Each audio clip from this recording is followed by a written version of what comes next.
Welcome back, Truth Seeker. April 11th, 2024, and the big story, the passing of O.J. Simpson, which reportedly happened yesterday, April 10th, the date in the majority of the world written 10/4. Of course, the 104th NFL season just concluded with the Kansas City Chiefs becoming 4-2 in Super Bowls on the 42nd day of the year.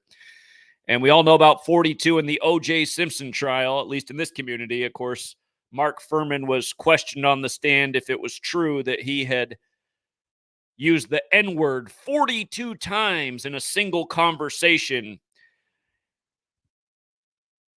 Of course, 42, the number stamped all over Black history.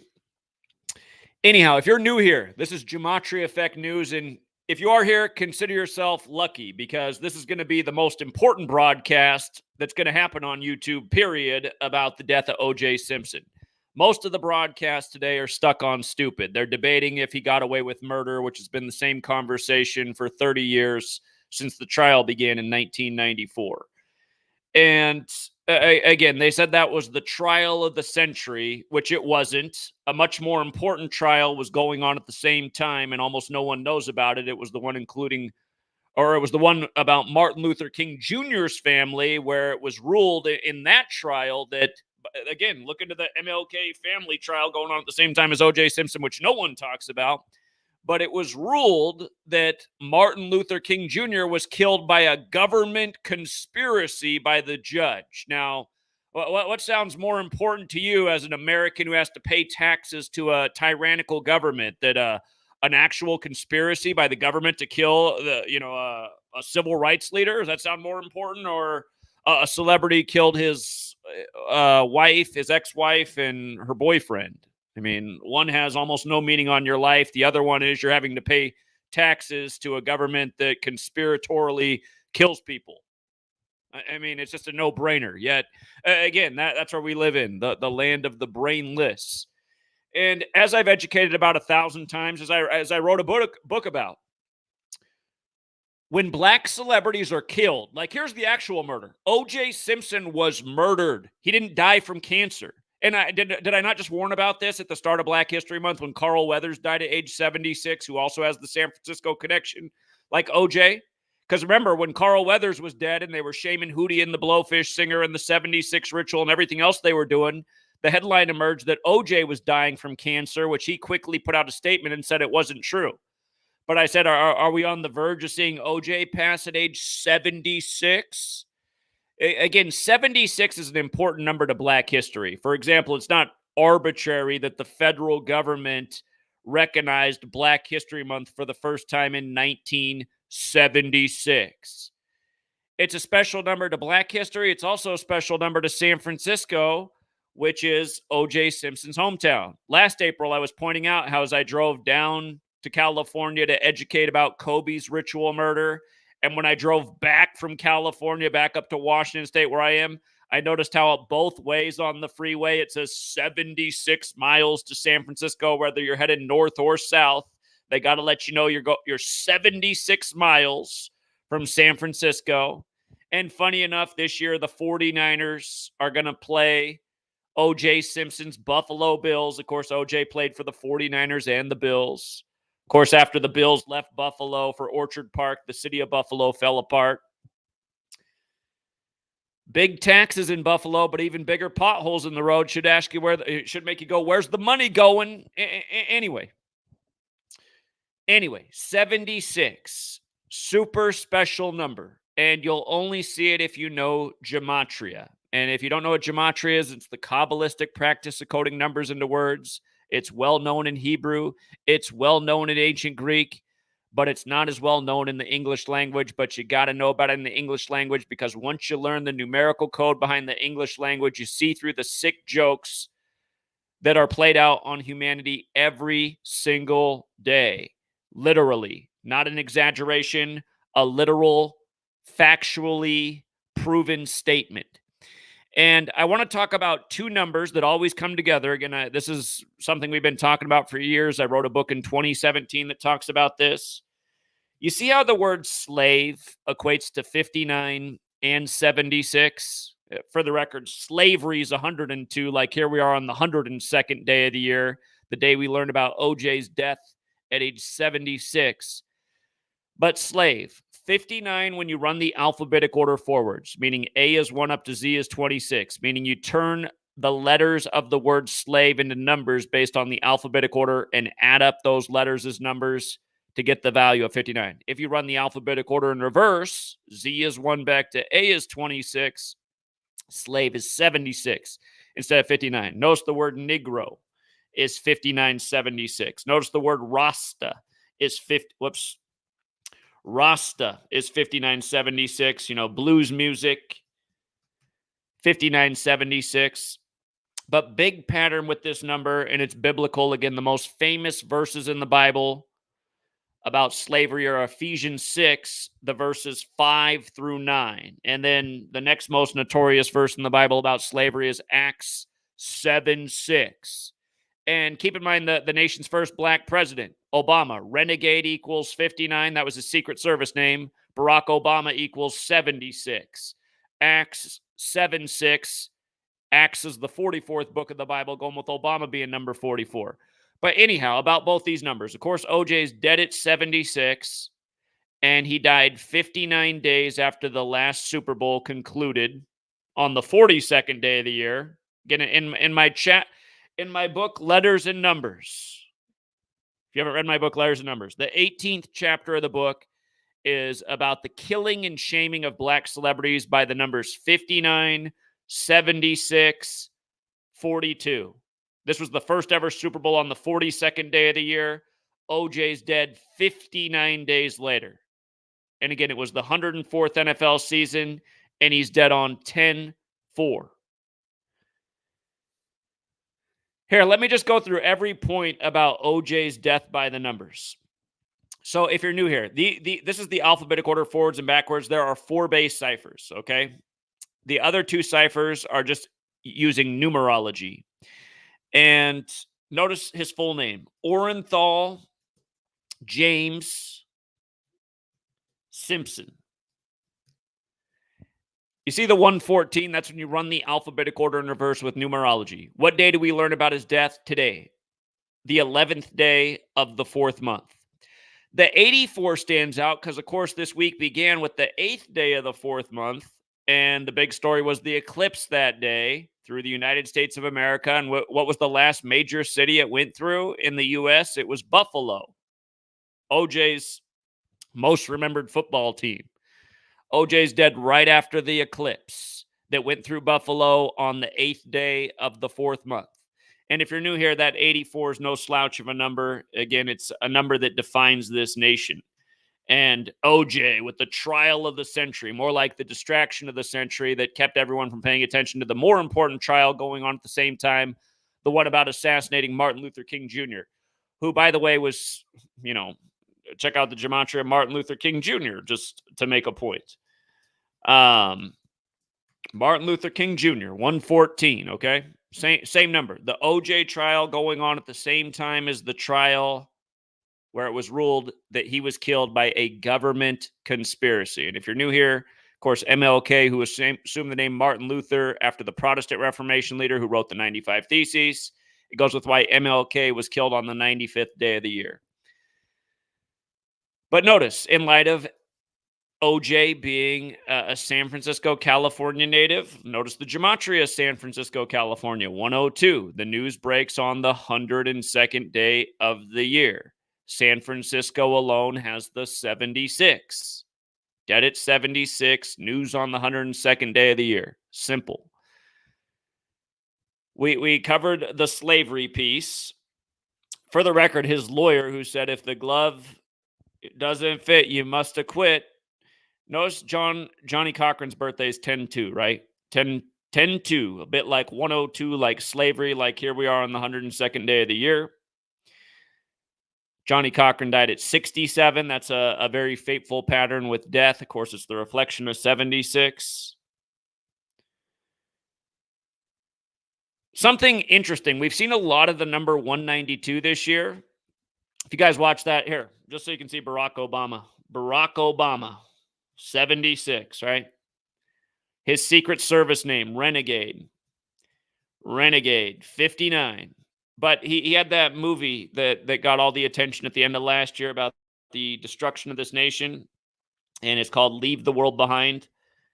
Leave the World Behind. I want you to see how it's 192. Again, we've talked a lot about this number this year while Skull and Bones is 192 years old, the powerful secret society out of Yale that's connected to so many things.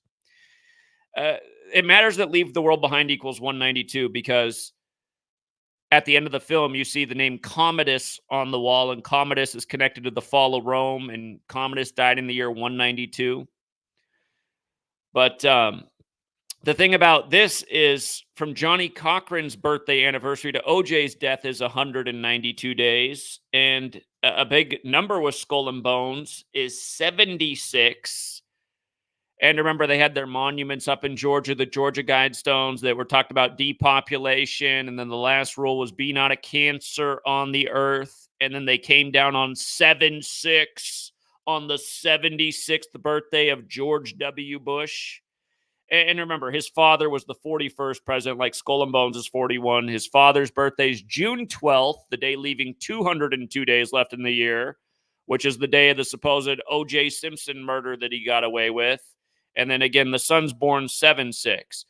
But we've seen a whole ton of cancer stuff since March 22nd of this year. Like it's I know cancer's been a thing for all of our lifetimes, but it's if you've been paying attention, it's been like in crazy mode since March 22nd. Remember, that was the day the Georgia Guidestones turned 44 years old, and Kate from the royal family came out and said she had cancer that day, and cancer equals 44, like chemo equals 44, like kill equals 44, like Georgia, the fourth state, equals 44, like Chick-fil-A equals 44, and Chick-fil-A on the same day the Georgia Guidestones turned 44. Here, let me show you. Isn't Chick-fil-A like this? I think I got it right. I think it's Chick, F-I-L-A. Yeah, that's how it is. Chick-fil-A is 62 and 44 like Georgia. You see that? Georgia, same thing. 62, 44. Notice how the word genocide's the same thing because, again, the Georgia Guidestones were a monument of how the Earth's population needs to be genocided, literally. It's literally what they're about because how the Earth's population needs to be reduced to 500 million. Be not a cancer on the Earth, the last thing it said. So I just want to point out how now OJ just said he was fine. He didn't have cancer. He denounced the rumor that the media put out in February, and now they're going to report that he's dead from cancer. But by the same old code, when we've been saying this for years, that they report a lot of these celebrities are dead from cancer when that's obviously not really what they died from. Didn't they say it was pancreatic cancer? Haven't we seen this a million times with black celebrities? Pancreatic, whoops. I don't know why I started right. Kidney. Or hold on. I need to double check. I'm messing this up. It wasn't pancreatic. It was. I'll double check what kind it is. It's the kind of cancer that equals 59, like slave. We'll come back to that when my mind's not slipping. But yeah, Skull and Bones. Remember, Skull and Bones is very important to the NFL too because Walter Camp, Skull and Bones member, is who American football is credited to. So him dying at 76 as a former NFL player, not an accident. And again, the Bills being 7-6 versus the 49ers at the time of his death at 76, not an accident. Again, it's like we've been explaining for all of these years. The NFL is rigged and scripted. Who doesn't see this? The same people who are still, again, people don't like the things I say, but the things I say are mostly true. This population's brain dead. That's why they still watch TV to get their news. And then they regurgitate what they see on the news, which every day is nothing but a mass propaganda device, a mass mind control device, all low vibration crap, pretty much all propaganda, pretty much all false, needless information, pretty much all agenda oriented. I mean, do you think it's an accident that you got the Rodney King beating by the numbers and then the Rodney King riots by the numbers? And then right after that, on the back of that, then you get the O.J. Simpson racially divisive story from the same city by the numbers. And let's not forget the year of Super Bowl 50. We were explaining why the white Broncos were going to beat the Black Panthers in the Huey P. Newton Bowl in tribute to O.J. Simpson, and why Von Miller was going to be the MVP. Again, we called all those things in week 3 of that season. We had the Super Bowl dead on, the Super Bowl MVP dead on. Again, week 3 had all these things dead on, and why there'd be a Black Panther tribute at halftime. Again, if people don't know, the Black Panthers began in the Bay Area, and all their original meetings were in Catholic churches, like how we're on the Catholic Church's calendar. Again, it's the Jesuits gave us the calendar. Again, if you guys are new here, it's the Jesuits and the Catholic Church that run this world. And if you don't know that, pull your head out of your ass. That's why we're on their calendar. That's why we're speaking their language. It's why orders like Skull and Bones, which are related to the Catholic Church, are connected to everything. That's why everything every day goes back to the Pope. Again, we're on the Pope's calendar. And by the way, the first Jesuit Pope, Pope Francis, he's named after St. Francis of Assisi, just like San Francisco is. Okay, so OJ played for 11 seasons. What day do we learn about OJ's death? Do we learn about it on the 11th day? Of course we do. What's black equal? Oh, that's right. Black equals 11, For all the black people who don't like being called black people, the one thing you can embrace is 11 is the master number, and the color you've been labeled has that encoding. And you see how black is 11 and 34, just like Jesus? If you're new here, you should see how often they bring these numbers together when they kill black men. Bob Marley movie was called One Love. One Love. They killed Aston Barrett on the 34th day of the year, 11 days before the movie released. You see how Jesus is 74? Like Marley's 74, who started his solo career in 74. Aston Barrett died on his 74th day of his age. 74 in numerology, 7 plus 4 is 11. Anyway, O.J. Simpson, arguably the most divisive black man in U.S. history. They got to tell you about his death on the 11th. Of course, football is a game of 11 on 11 as well. His July 9th birthday made him a prime suspect for a murder hoax on America, Murder 79. Does Buffalo, the Sabres, pick up their 38th win later today? Sabres, a sword, not far off from a knife. But OJ was born in 47. Special number. There's a reason the first Super Bowl season was the 47th season of the NFL, which was the same year the Church of Satan was established in San Francisco. For all you Trump people out there, Trump, Jesuit puppet, on strings, running on mega, the highest degree of the Church of Satan, where the first tenet of Satanism is to worship your ego, as Donald Trump does so well. They said O.J. Simpson was a very big egomaniac as well. So, again, we're not defending the character of O.J. Simpson here, but I'm also not judging O.J. Simpson. I didn't know him. I know he's an athlete. I know he's an actor. I know he was in Naked Gun 33 1/3 right before the whole murder hoax. And again, you learn this code, you'll see. Remember what I was just saying about him being dead at 76 in Skull and Bones. The murder supposedly happened on George H.W. Bush's birthday, the day leaving 202 days left in the year. Now dead at 76. You know what I mean? By the way, he died 41 days before Josh Allen's birthday, the current star of the Buffalo Bills. Go figure that 3 of the 4 Skull and Bones numbers are right there. And there might be a 149 in this that I just haven't spotted yet.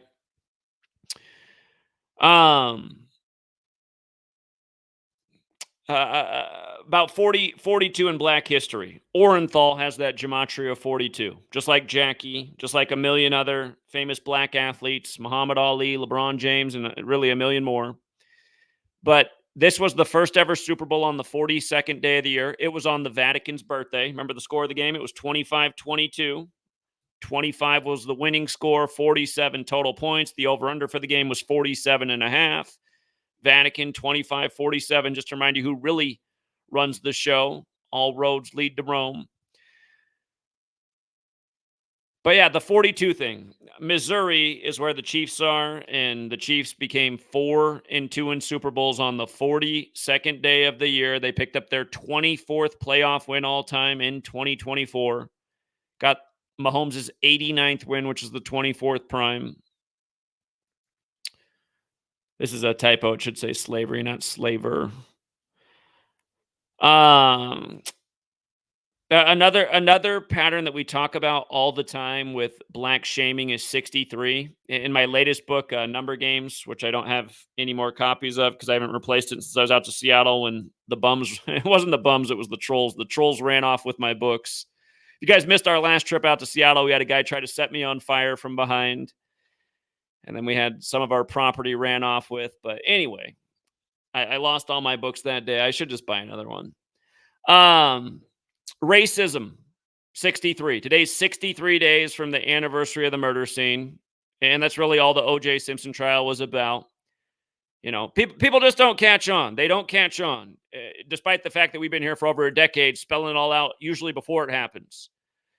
Just like how we hinted in February that we'll probably see O.J. Simpson go at 76. Here it is. You know, before, I cannot think of his name right now. It's escaping me. The first black actor to win Best Actor.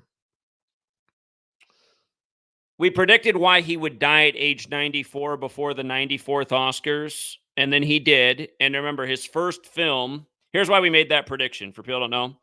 The film that he won Best Actor for is, you know, he's out in Arizona, and he saves a group of Catholic nuns, you know, and Roman Catholic Church is 94. But that film is 94 minutes long. And then he dies at night. And by the way, there's a scene in that movie where he's standing next to a tractor and you can see the big 42 on the tractor right above him. You just pay attention, you'll see how this stuff's everywhere. But he dies at 94 before the 94th Oscars. And then Will Smith was in the movie. God, I got to get the actor's name because Will Smith's in the movie where it's based on supposedly a true story where the story is that he lied and said that he was the son of that actor. But anyway, remember what they had to do to Will Smith when Will Smith wins the Academy and then he supposedly slaps Chris Rock and then he's banned from the Academy. Sidney Poitier.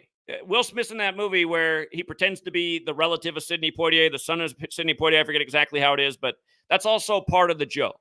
And Sidney Poitier has the famous slap scene. So then Will Smith at the 94th Oscars is having to slap him in. But the point I'm making is, again, in the world of entertainment, the psychopaths, they sacrifice people of all races. But you pay attention, it's like, you know, what are all the races of the world? There's white, there's black, there's Hispanic, there's Asian. I guess if you just want to say those are the four quadrants. You pay attention, like 3 out of 4 times, it's black people who are getting sacrificed and constantly just getting shamed ritualistically in the media. And it's the same thing with O.J. Simpson and dragging his name through the mud and making it look like, you know, he's this horrible human being who murdered his ex-wife, and everyone's still caught up in this drama. Again, the point of my channel is to help people free themselves from the mind control that the television is. If you're someone out there who's like caught up in O.J. Simpson and for the last couple of years you were wearing a slave muzzle over your face and then you were going to becoming a guinea pig for Monsanto or Pfizer or Johnson & Johnson and you were looking for the latest overpaid talking head on TV to lie to you, I mean, snap out of it. Like, how long are you going to be a useful idiot for? That's what this populace is. It's a bunch of useful idiots that are just so caught up in the nonstop bullshit coming through the screens. I mean, you really thought the Will Smith thing wasn't a big ritual? You got to be brain dead. You got to be brain dead. Not to mention, we called all this stuff before it even happened. Do you remember how, if you haven't seen my work on the slap and Sidney Poitier's death and Will Smith, I mean, it's just undeniable. But all of this stuff is being contrived by this same Jesuit cabal that runs this nation. Again, who did Lincoln blame the Civil War on? He said the greatest purveyors of slavery were the Roman Catholic Church and the Jesuits. He said they're the reason the Civil War got instigated. And he said he didn't realize it at the beginning of the war, but he learned through more informed people than him. That's who was pulling all the strings. The purse of Rome. Nothing has changed. By the way, yesterday in the NHL, you remember the Route 91 Harvest Festival shooting on the day leaving 91 days left in the year, not to mention another thing that we called a mile in advance? We had it circled all year that weekend, why there was going to be the biggest false flag in the U.S. since 9/11. I called it all year like that, and then it ended up being exactly that. There were a lot of interesting things about when that happened, but it had a lot to do with Yom Kippur, which is about atonement for your sins, and then Sin City gets shot up. Such an obvious ritual. But again, the story that day before the Vegas shooting happened by the numbers was that O.J. Simpson was released from jail. O.J. got released on 10/1, and then later that day you have a shooting. Now what day is O.J. dead? O.J.'s dead on the 101st day of the year, right? The news saved for the next day, the 102nd. Yesterday in the NHL, the team playing against Vegas picked up their 101st points against Vegas. Remember when the Raiders moved to Vegas? That was for the 101st NFL season.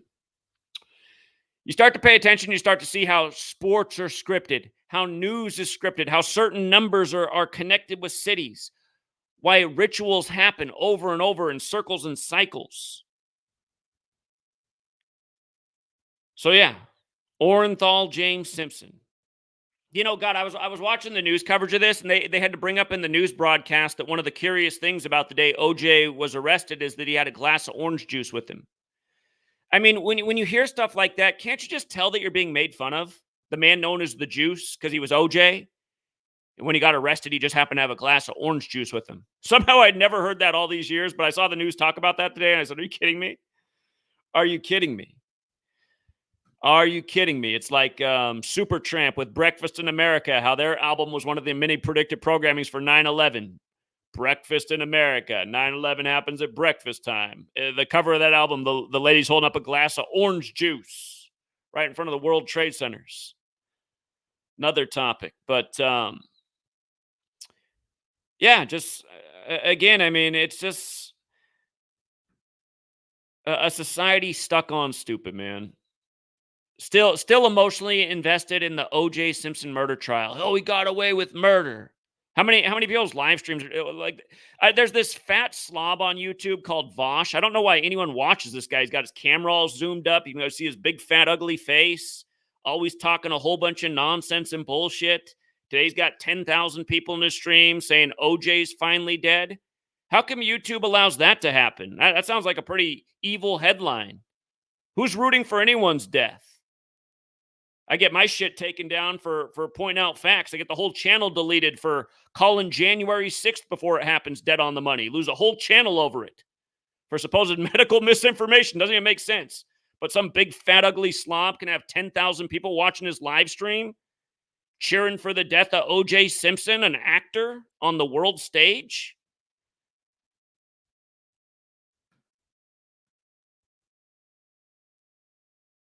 And the sad thing is, you know, people probably don't like my channel because I'm always ranting about it being a nation of fat fucking retards. Well, I mean, I'm like alienating half of America, aren't I? Because half the population are fat fucking slobs, and over 90% of them are fucking retarded. But again, it needs to be said. How's the world going to change? Ever heard of tough love? I mean, if you're a fat, obese blob, you can do something about that. If you're a fucking retard, you can do something about that. Something needs to be done about that.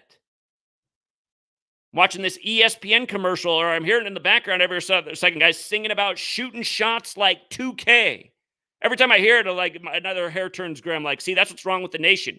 Now a song is about shooting shots through a video game. No wonder every time I go to the store, all I see is obese children. Does anyone still actually shoot a basketball, or does the average kid now play basketball through a video game? God, how pathetic. How is that a song? Shooting shots like 2K. God, it's embarrassing. This nation we live in. Dumber by the second, fatter by the minute. Here, let me take you back to the Will Smith slap. Again, all of these things are the same. Just major mockery. See if I can pull it up here.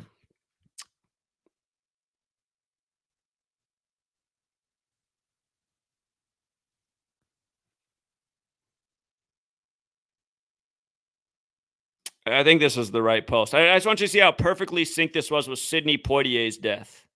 Another guy who didn't die organically.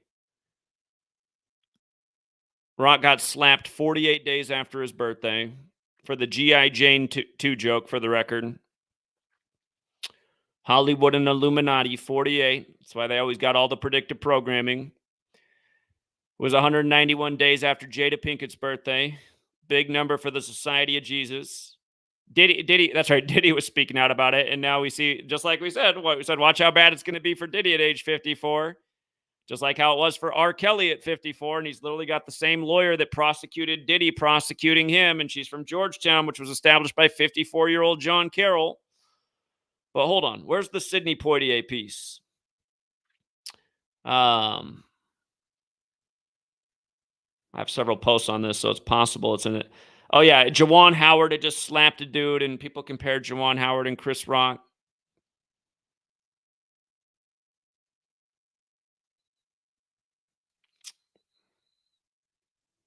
It must be in another post. I got to find the Sidney Poitier post. Hold on.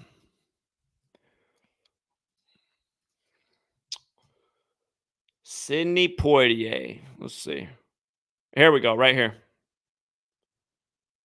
All right. Sidney Poitier died at 94, 80 days before the Academy Awards. For the record, Bavarian Illuminati is also 80. That's where the Illuminati was founded, Bavaria. And from Will Smith's birthday to the slap, 183 days. Sidney Poitier, 183.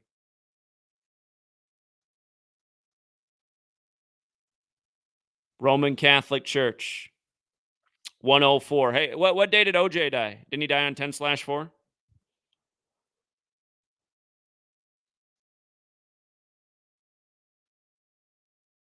Yeah, look at that. Poitier died on the 104th day of Will Smith's age, right before the 94th Academies. Again, forwards and backwards. That's also a reminder of Will Smith when he received the Lifetime Achievement Award at the MTV Music Awards. Will Smith, the football player of the Saints, was killed that day.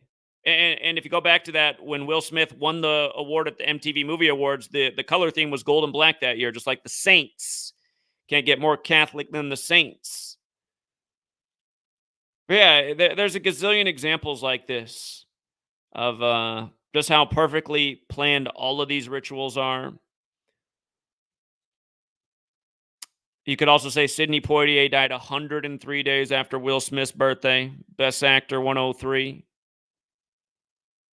Let's not forget what they did to Kobe and how synced that was with Will Smith, too. Will Smith went from Philly to L.A. like Kobe, and they synced up the two's deaths. Alopecia, and the next thing you know, Bruce Willis has something else with a similar name, and then poor Bruce Willis, you can tell that he sold his soul. They got that guy putting out a Z-rated movie every week. It's like working this guy to death.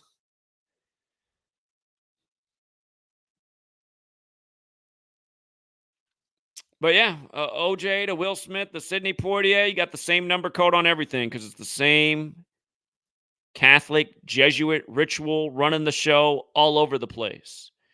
And in light of this being very San Francisco central, let's look up that weird mayor, London Breed. I mean, who has a name like that? London Breed, in the city with the most famous bridge in the world. Her name's almost like London Bridge.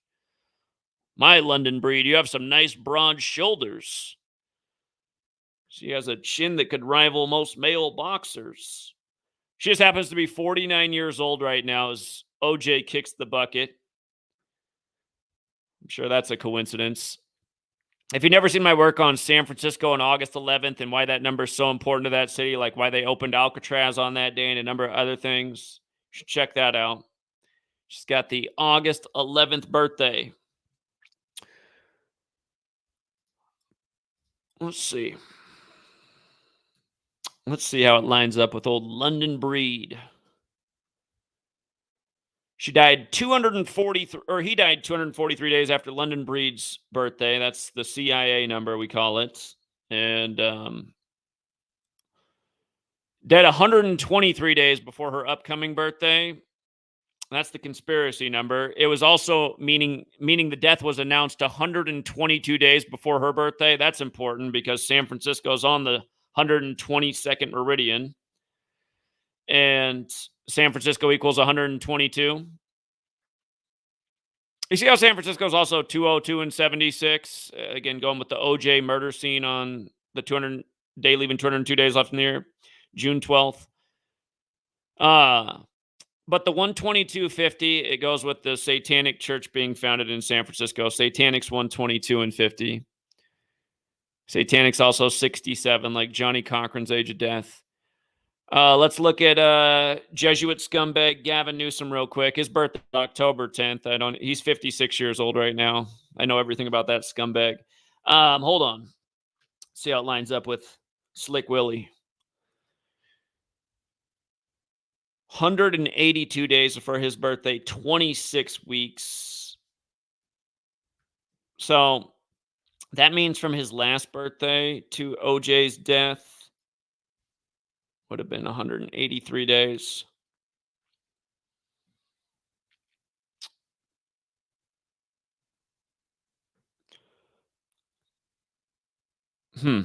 He died at the midway point of Gavin Newsom being 56.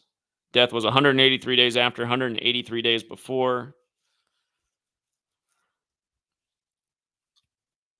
That number, we call that the order out of chaos number, but I'm overlooking the greater significance. It is interesting he died at the midway point, though. Again, it's 41 days from Josh Allen's birthday. I suppose we should look at Brock Purdy, the 49ers Mr. Relevant. Let's see.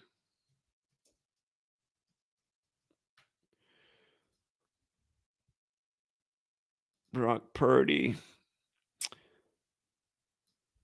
So today is 106 days after Brock Purdy's birthday. That means yesterday was 105 days after Purdy's birthday. The upcoming NFL season's the 105th. So that's interesting. Again, he died on 10/4 after the 104th NFL season, and he died 105 days after Brock Purdy's birthday before the upcoming 105th NFL season. And as we covered,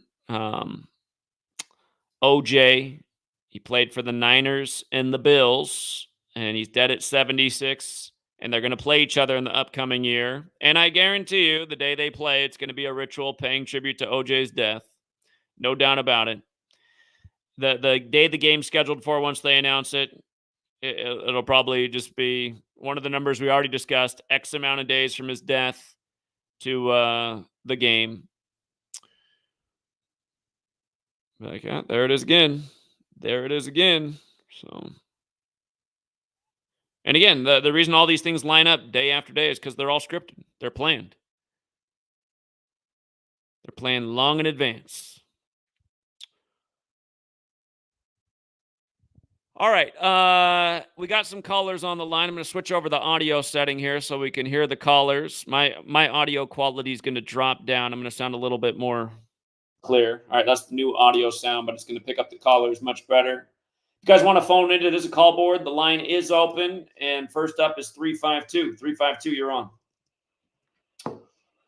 Hey, Zach. So on Easter Sunday, you had some troll call in, and his name was Steve J. And I thought that was so ironic because my dad's name is Steve J. And he was, and he died 12/16/1997. But I thought it was ironic because the first one I recorded, he said Steve J, and then he said Steve J the troll. Right now, I'm thinking you're a troll. Let's talk about something relevant, not a troll. Do you have a call about the O.J. Simpson ritual murder or anything related? Yeah, I'm getting to that. Dude. Calm down, man. All right. No, I'll come back. I'll come back. Let me go out to 931. What's up, 931? Hey, what's up, Zach? Yeah, what's up? So I was just wondering, did you see what you're talking about with O.J. Simpson, saying that he didn't have cancer? Are you referring to the video of him by the pool? It was in Black History Month. It was like we were talking about Carl Weathers' death at 76, and then also in the headlines was OJ had cancer. And we said, look at all these 76 rituals right now. And then OJ was saying he doesn't have cancer. So That was back in February. Right. That's why I'm trying to figure where you saw that. You say he didn't have cancer. I was just curious because I was wondering if you got it from the video that he's sitting by the pool. Because there's a video of him sitting by the pool like some days before the Super Bowl came, and well, he didn't say he didn't have cancer or anything, but he did say he was in good health and he was getting over something soon, and he'd be back on the golf course. But what's interesting about the video is he's sitting in a 49ers jersey with number 19 on it right before the Super Bowl happened. I was just wondering if you've seen that video. I didn't see that. But yeah, for people who forgot, the entire Super Bowl, like we called before it happened, was going to be all about Joe Montana again. Joe Montana wore number 16 for the Niners, 19 for the Chiefs. They even had the score at 16-19 1 point before it went to overtime, 19-19. And then the Chiefs become the first team to go back-to-back in 19 years as McCole Hardman scores his 19th career touchdown. And again, for all you guys who just can't grasp the gematria, McCall Hardman, 58, like it was Super Bowl 58. 68, it was his 337th day of his age, the 68 prime. And notice how 112 goes with Chiefs 112 and Super Bowls 112. I don't know what you're doing with your sound right now, but it's what are you doing? What you said? What am I doing? You're making crazy noise through your mic right now. Go ahead. Oh, I'm not sure why. Hold on, let me turn my speaker off. Is that better? Yeah. Okay. Yeah, I had it on speaker. My bad. But yeah, I just wanted to point out two more things with the Masters, the 88 Masters and the earthquake, the Trump earthquake and all that, all the 88. I don't know if you were aware or not, but New York earthquake equals 88 and the reverse reduction, and then Georgia earthquake equals 88 in the reduction. So I don't know. Do you think maybe Georgia can experience some type of earthquake situation after the Masters or during it or whatever? I don't know about that, but I got to point out about this O.J. Simpson picture that you brought up. Did you notice what kind of hat he was wearing? Actually, I didn't. He's wearing a Titleist hat. That's golf, man. And now he's dead on the opening day of the Masters. The news, the word master alone is 76, going with his age of death. But yeah, he's got a Titleist hat on. It's like, come on. Oh, wow. Yeah, crazy. And by the way, you guys, we were talking about the day of the Super Bowl where it was all about 19. Again, because Joe Montana wore 19 for the Chiefs, and Joe Montana was 67 at the time of the Super Bowl, which is the 19th prime. But we were talking about how the PGA event that day had a late comeback that sent it to a playoff hole. So the PGA event ended on the 19th hole that day as well. And now you just, again, it's all scripts and, OJ, who put him in that Titleist hat for that story. Yeah, shit's crazy. It's wild, man. But yeah, that's all I wanted to point out. Thanks for the call, man. All right, appreciate it. It says, O.J. Simpson's final social media post before his passing, the ex-NFL icon showed his backing for the San Francisco 49ers. Simpson's family confirmed he passed away at the age of 76 after a fight with cancer. Hold on. Type of cancer O.J. died from. Prostate cancer. This is what I was looking for earlier, you guys, because you see how prostate cancer's got the 59. Again, he's dead 59 days after the Super Bowl. Slave 59 forward, 76 in reverse. Same old codes, same old rituals. Thank you very much, Daria. Appreciate the ongoing generosity. Yeah, indeed, Daria. Indeed. 682. Hey, Zach. What's going on, man? How are you? Yeah, what's up? Can you hear me? Yep. Hey, I got one observation. I just noticed that when OJ was found not guilty, it was 1:07 p.m. Eastern time, as in 17 kill. Wait, you hear me? 17 kill. Oh, the word kill is 17. Yeah, ritual sacrifice is Yeah, 107. but it I was, see what you're saying. I see what you're saying. Yeah. He was found not guilty at 1:07 p.m. Eastern time. I see. Get it? Yeah. No, I do get it. Okay. I do Hey, get that's it. all I wanted to say, man. All right, appreciate it. By the way, Okay. in my first book, you guys, Letters and Numbers, I have a big section on the O.J. Simpson murder hoax, which is what it is. Look how Titleist, you guys, is 114 and 102. You see what a sick joke this is? Today's the 102nd day of the year. It's 11/4. It's the day the Masters begins. And you think about golf, it's historically a race of sport. That was a big focus when Tiger, was coming up. But the word master, the singular, is 76. OJ announced dead. A big sports star is a big sports event. I mean, just same stuff we talk about over and over. Just blatant.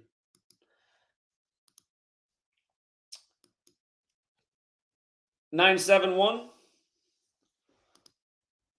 Yo, what's going on, man? Yo, it's crazy how they taking these motherfuckers out like that, man. God bless everybody, boy. Indeed it is. Did you want to add anything else to what we're talking about?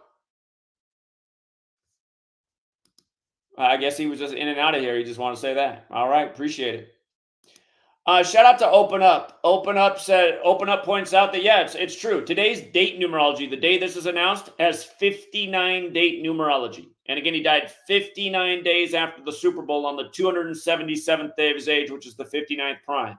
And over, just same things. Yeah, prostate cancer. That's the same thing they said Chadwick Boseman died from. And remember, Chadwick Boseman, we have the receipts. We documented how all of the internet changed Chadwick Boseman's birth year. Chadwick Boseman really died at age 42, you guys, on the makeshift Jackie Robinson day. Remember, they shifted that day because of COVID that year? Go back and look. We got all the receipts. I got all the documentation. Every single thing. IMDb, Google, Wikipedia, all those things shifted his birth year by one so that it wouldn't show that he died at age 42 on the makeshift Jackie day. And of course, Chadwick Boseman was in the movie about Jackie, named number 42. And then also, he died on Jack Kirby's birthday, who wrote Black Panther. And if you look into Jackie Robinson, he was supposedly in World War II and was in the tank brigade called the Black Panthers. And then, of course, the Dodgers went on to win the World Series that year, just like how Kobe died at age 41 while traveling from Catholic Mass on the Pope's 41st day of his age. And then LeBron won the finals for the Lakers that year. That was also got shifted because of COVID, which is another scam, which set up all these rituals perfectly. But the Lakers win the finals on Father-Daughter Day, exactly 41 weeks after LeBron's birthday, when we talk about LeBron and the King rituals forever. Like when he won on the real King James's birthday for the Cavs, when King James's son was King Charles, and those who fought for him were Cavaliers. What's up, 607? Yo, you know the song "The Story of OJ" by Jay-Z? I don't. It was a popular Jay-Z song back in 2017. And, I don't even know who Jay-Z is. Are you saying Jay-Z? Jay-Z, yeah. Oh, okay, yeah. Go ahead. The story about. I don't know the song though. Yeah, it was a pretty big song, but it came out on June 30th, 2017, and June 30th is the Celtics coach birthday, and the Celtics, their record right now is 62-17. Like Jay-Z equals 62-17. So just another coincidence.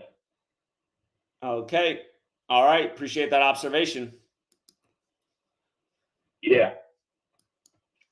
I'll tell you something else. Just personally, why just everything about O.J. Simpson annoys me so much. I was in 7th grade when the verdict was made for O.J. Simpson, and that's middle school. And every class in middle school had this is back in the day when they rolled in the TV. Sometimes you'd watch the VHS cassette in there, but all of us were made to watch the O.J. Simpson verdict. And my teacher at the time, I still remember her name. It was Mrs. Nice, and now her name's Mrs. Bottolato because she got married. But Mrs. Nice was all annoyed when he was found innocent. And I forget exactly what my remarks were, but I said, I think it's good that he is innocent. And you know what Mrs. Nice made me do? She made me go sit outside. The way our campus was like open campus, kind of like California style, even though we're up here in Washington State. But I had to go sit outside along the brick wall, and it was, I forget what they call that class, block class. It was like almost 2 hours long. So she had me outside for almost 2 hours because it was right at the beginning of class, all because my input was that it was good that he was innocent. And really, I just wanted to ruffle her feathers because she was all annoyed. But it's just like, I mean, just how stupid is it? It's like, why are we even watching that in school? Because the school is nothing but bullshit. It's just indoctrination and just, I mean, what a joke. That's what we had to watch that day, the O.J. Simpson verdict, like it even mattered. Should have been talking about how Martin Luther King Jr.'s family, they got the ruling that his family, or MLK, was killed in a government conspiracy. No one knows about that. They all know about, thank you very much, Sue. I appreciate that. They all know about O.J., the big distraction, the distraction of the century. Let's go out to 908. Hey, Zach, how's it going? Yeah, what's up? Oh my God, I'm a little late to the stream, but the classic 76 ritual with another football player, first Carl Weathers and now OJ. I literally laughed so hard, given, it was OJ, because we all know the story, his story, like from front to back, basically, and just going through this whole year, how it was on 10-4, the 104th NFL season. And it's just amazing how people still fall for the same, the same bullshit every single day. It's like, it's just a never ending cycle. And ever since, I try to tell people, you need to get hip to this stuff, because otherwise you're just going to be spinning in the same hamster wheel over and over again. Like, me personally, it was just like, it's just another day that ends in Y. And I'm fairly new to your channel just in general, compared to like, the rest of, maybe to the rest of the community. But ever since, I started like researching Gematria, like even in my own spare time, you just see like how this whole trial, just even going back to when I was a kid, it was just all bullshit. It's all one giant distraction. It wasn't even meant for us to be viewed that way. It was just nonsense. Like every lawyer, if you look at their background, was either Yale Skull and Bones or is Jesuit educated, and just some of the names you run through the calculator, like Marsha Clark, just everybody. And it's like, come on, yo, like this is what they do, is they just try to hypnotize people into thinking this shit is important when it's really not. We have bigger shit to worry about. And it's like, I'll never understand how people, want to revisit this shit that happened, 30 years ago. I mean, it's almost like good riddance. Thank God it's finally over. But it's just like, man, it's every single day. And I know it has to annoy you even more than anyone when people still don't want to listen to you. And I just feel for you, man. Like, here I am, I want to learn and keep, growing and, put this to use and spread the word. But people just, they want to just fucking be idiots. And it just fucking sucks. Yeah. And I will say, to conclude this call, I know it's been 30 years now since 1994. And I don't even know if this is a real good analogy, but 30 years ago, the Rangers won the Stanley Cup. And again, I don't really follow hockey that much, but I looked at the standings and they're doing pretty well this year.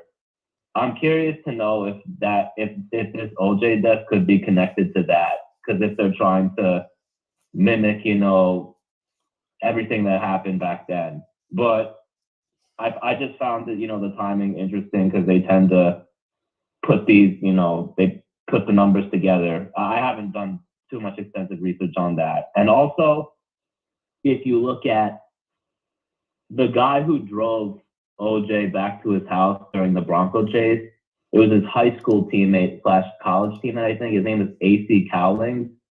If you run if you look him up on Wikipedia, today OJ's death until that guy's birthday, I think, is 67 days. And we know blood sacrifice, human sacrifice, there's a bunch of 67s with that. So I just found it, again, interesting. And of course, we know it's a joke, but that's all I had to say. All right. Appreciate it, man. Thank you. For the new person in the chat who missed what I said at the beginning of the stream, and I've talked about 1,000 times and written books about, these numbers are used all the time in the shaming of black men. Again, OJ's dead at 76, 59 days after the Super Bowl. And he's dead on his 277th day of his age, the 59th prime. Where do these numbers come from? They come from the Bible. Again, you guys, you have to understand the Catholic Church is whose calendar we're on. At the same time, Bibles were numbered and English was standardized with the 26-letter alphabet. It's the same time. All these things happen at the same time. Again, the numbering of the Bible, the calendar, the language. We are living in the Catholic Church's world. They control this nation. The reason for the idea of separation of church and state is because the Catholic Church was the government of Europe at the same time this nation was being founded. But look, right from the Bible, the most infamous verses about slavery, Ephesians 6, verses 5 through 9, like slave is 59, like Motown Records came out in 59, like Black History Month ends on the 59th day of the year. Again, who gave us this weird calendar that has 1 month that ends on the 59th day, the 28th day of the month? Again, all of this was done by design. Remember, Black History Month was recognized by the feds, which, again, we might as well stop calling them the federal government. We might as well just call them the Jesuit government, because that's what runs this nation. The Jesuit government gave us Black History Month officially in 1976, which is why all throughout Black History Month this year and all the years in the past, we've been talking about how they do the same rituals with the same numbers over and over, including what they did to O.J. Simpson this past Black History Month, which is why we pointed out he probably won't make it past 76, and now here we are. But here's the verse. Slaves, obey your earthly masters with respect and fear, and with sincerity of heart, just as you would obey Christ. Obey them not only to win their favor when their eye is on you, but as slaves of Christ, doing the will of God from your heart.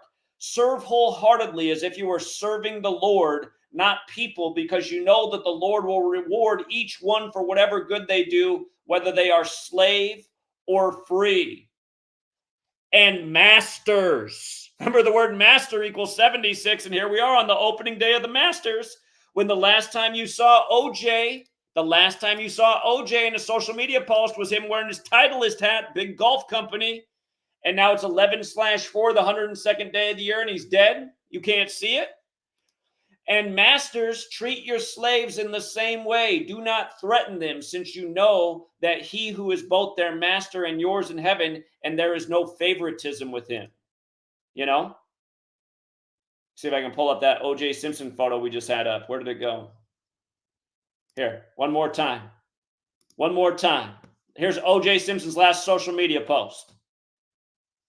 Again, 19 is what Montana wore with the Chiefs. Chiefs were the first team to win back-to-back in 19 years with the score 19-19 at overtime. McCole Hardman's 19th career touchdown. We called all this stuff way before it happened. If you didn't watch my Super Bowl live stream, we were calling out from the opening second of the game why they had the 49ers take the field 19 minutes after the hour, led by Deebo Samuel, number 19. But yeah, the other verse in the Bible that's infamous, the 44th book of the Bible, like Obama, the first black president, number 44 years after the Civil Rights Act. Remember, Obama's Secret Service name Renegade equals 59, and Barack Obama equals 76. And Obama's book, A Promised Land, equals 59 forwards, 76 in reverse, and he put it out on the day, leaving 44 days left in the year. But Acts 7:6, God spoke to him in this way. For 400 years, your descendants will be strangers in a country not their own, and they will be enslaved and mistreated. And remember, 400 years of slavery hit August 2019. And the next verse is Acts 7:7 that says that nation will get punished. United States equals 77, like this nation's capital is on the 77th meridian. This nation became the hardest hit shortly after with COVID. And remember, Obama in his new movie, Leave the World Behind, they got the big oil tanker that crashes on the shore at the beginning. And it's the White Lion, which is the name of the first slave ship to arrive in America in actual history. And then that was in the year 1619. And in Obama's movie, the only radio signal still working is signal 1619. And there's 76 mugs in the film, and 76 is all over the place if you're paying attention.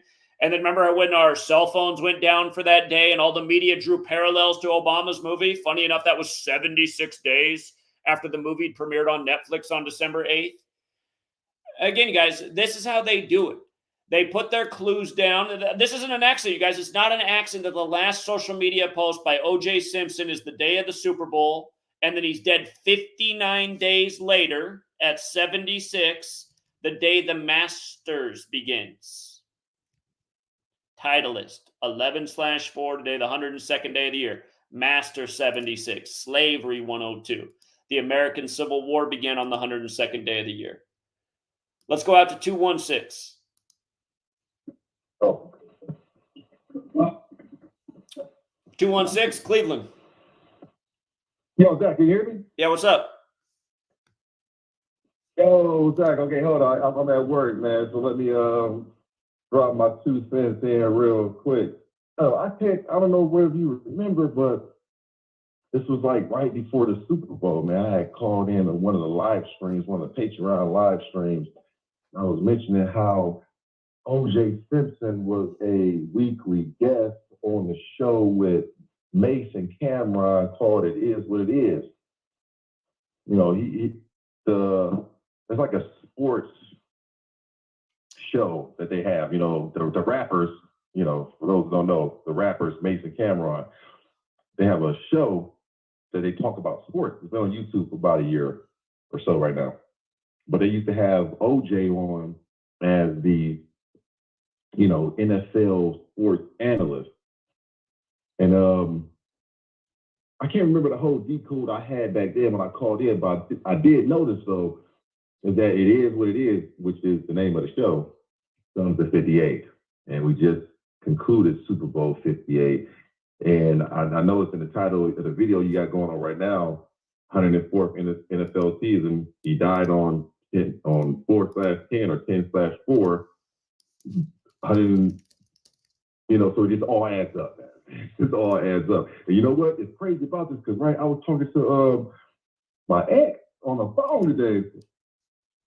And I had told her about this like months ago before the Super Bowl jumped off. You know, 'cause she knows that I'm into numbers and stuff, and she follows me. Every time she hears like a 201 when she's like out and about throughout her life, and then she is like, call me or comes to me like, yo, this was 201, whatever. You know, because we were around each other for a while, so she picked up on it.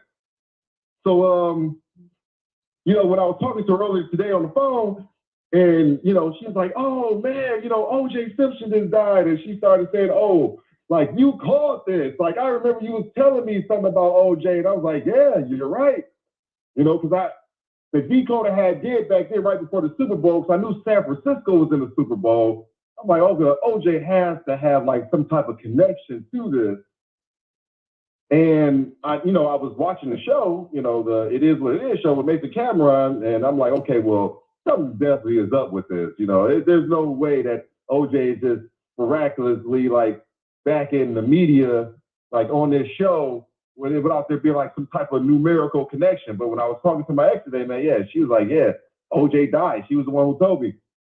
And then she just brought up to my memory, like, yeah, you was talking about this, how something might happen to O.J. And the decode that I did back then, the numbers just like connected, like, hold up, O.J.'s time might be up. It just so happens today, man, here we go, man. It's sad, man, but, you know, it is what it is, man, at the end of the day, man. That's pretty much all I wanted to say for the day, man. Indeed, it is sad, and I do recall your call. And of course, Mason Cameron used to have that song in the '90s, "Horse and Carriage," and it's sad the way it works. Appreciate it. Thank you. All right, Zach. Thanks for picking up a call, bro. Take it easy. Yeah, you too.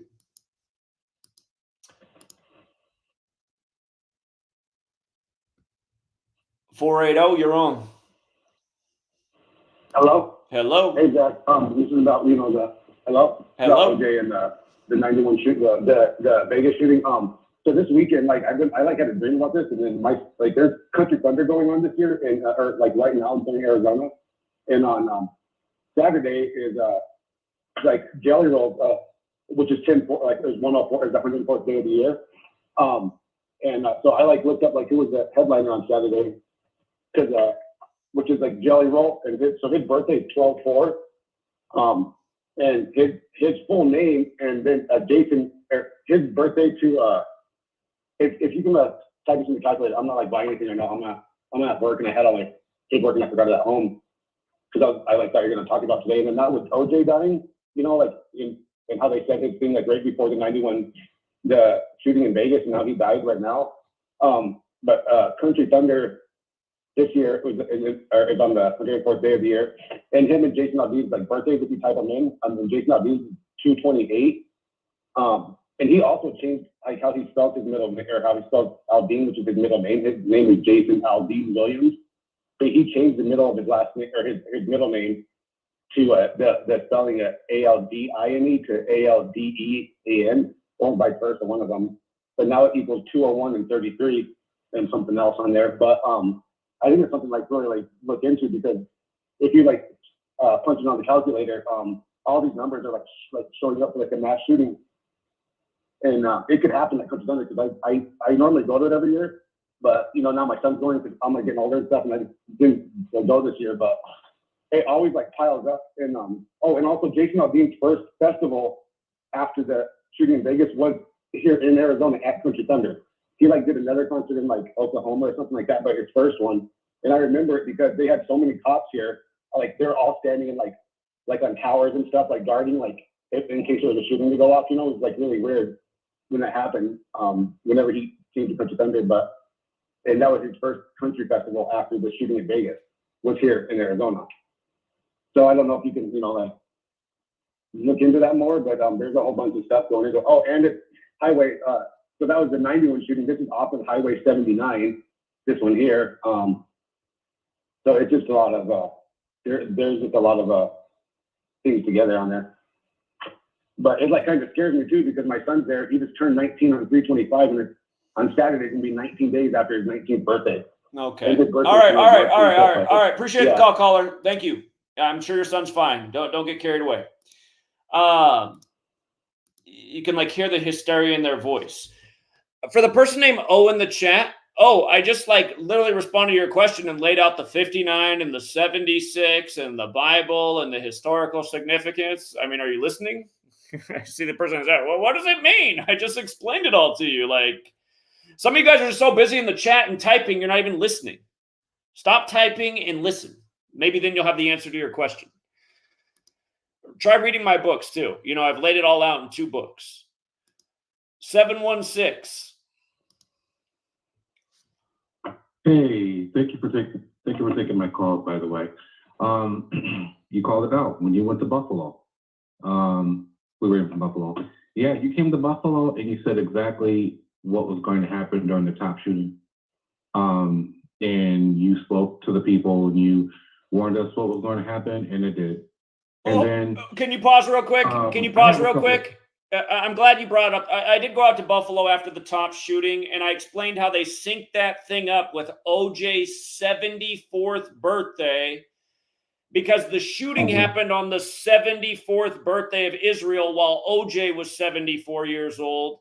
And again, they blamed it on a white supremacist. If you're new here, white supremacist equals 74, okay? The word Jewish equates to 74. And if you start to research, it's crazy. What's funny is when I was in Buffalo, Hebrew Israelites were everywhere, but the Hebrew Israelites aren't all wrong.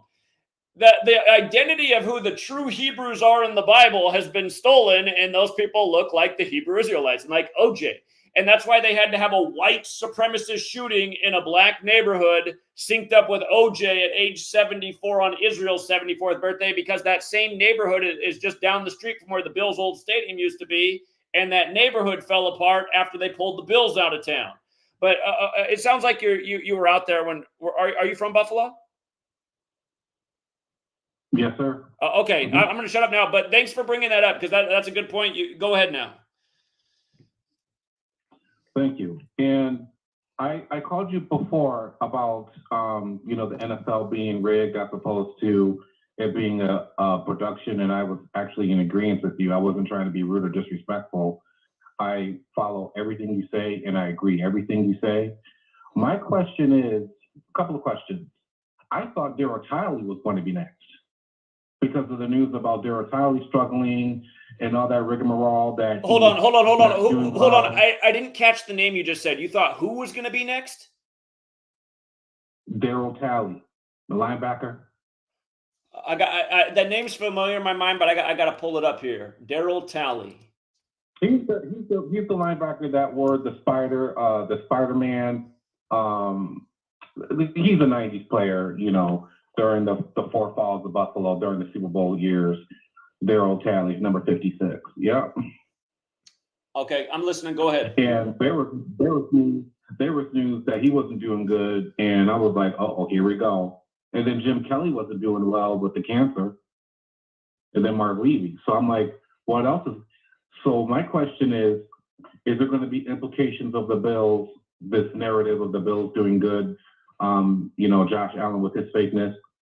And my other question is, do they actually sit down in the office and figure out all the numbers? Like, how are they getting this? How could they put the NHL, NFL, news, the Jesuits, how do they do all this? And my final question, I'm not trying to, berate you with questions, is who's going to be next? What do you think is going to happen? Is Mark Levy, he's up there in age? Are they going to make a narrative off of him? And I believe that Buffalo, the city of Buffalo, is going to be a complete circus shit show, photo op like it was during the top shooting. I'm going to hang up and listen, bro. Thank you for having me. God bless. Peace. Sure. Last offseason, we had all the Ravens dying, just nonstop deaths connected to the Ravens. It's possible that you see something similar with Buffalo this offseason. And just like we said last year, we were 1,000,000% certain the AFC Championship was going to be the Chiefs and the Ravens, which it was. And at the beginning of the year, we said it's either going to be the Ravens or the Chiefs in the Super Bowl. Once the playoffs came around, it was obvious that the Ravens were dead because the Chiefs had every 58 ritual going, including dropping the Ravens to 5-8 versus the Chiefs in the AFC Championship, while Andy Reid stayed on 58 losses with the Chiefs. And, the Chiefs started the wild card round, becoming 5-8 in the wild card. So it was obvious that the Ravens were dead meat. But again, we knew all those deaths for Baltimore showed that they were going to a big game, which ended up being the AFC Championship. And you see the trolls always hanging around. They're like, oh, what happened to the Ravens? It's like, well, what are you saying, troll? I mean, all year we said it was going to be the Ravens or the Chiefs. And don't forget, Norma Hunt died by the numbers. She died on 6-4 before the Chiefs' 64 season, going with Lamar Jackson having 64 passing yards at halftime versus the Chiefs. What a joke. But, yeah, I see this poor guy right here who we just brought up, Daryl Tiley. Let's hope that nothing happens to him, but he's 63 right now. That's another number that's fateful for Buffalo. That was a big number in the top shooting as well because Buffalo's 63, and so is racism. And I just made the point about how OJ is dead 63 days before the anniversary of the murder scene. So that's probably also part of the joke. I talked about where it fits in with racism, which is true, but it does also fit in with Buffalo. So I don't like to speculate on who's going to die next.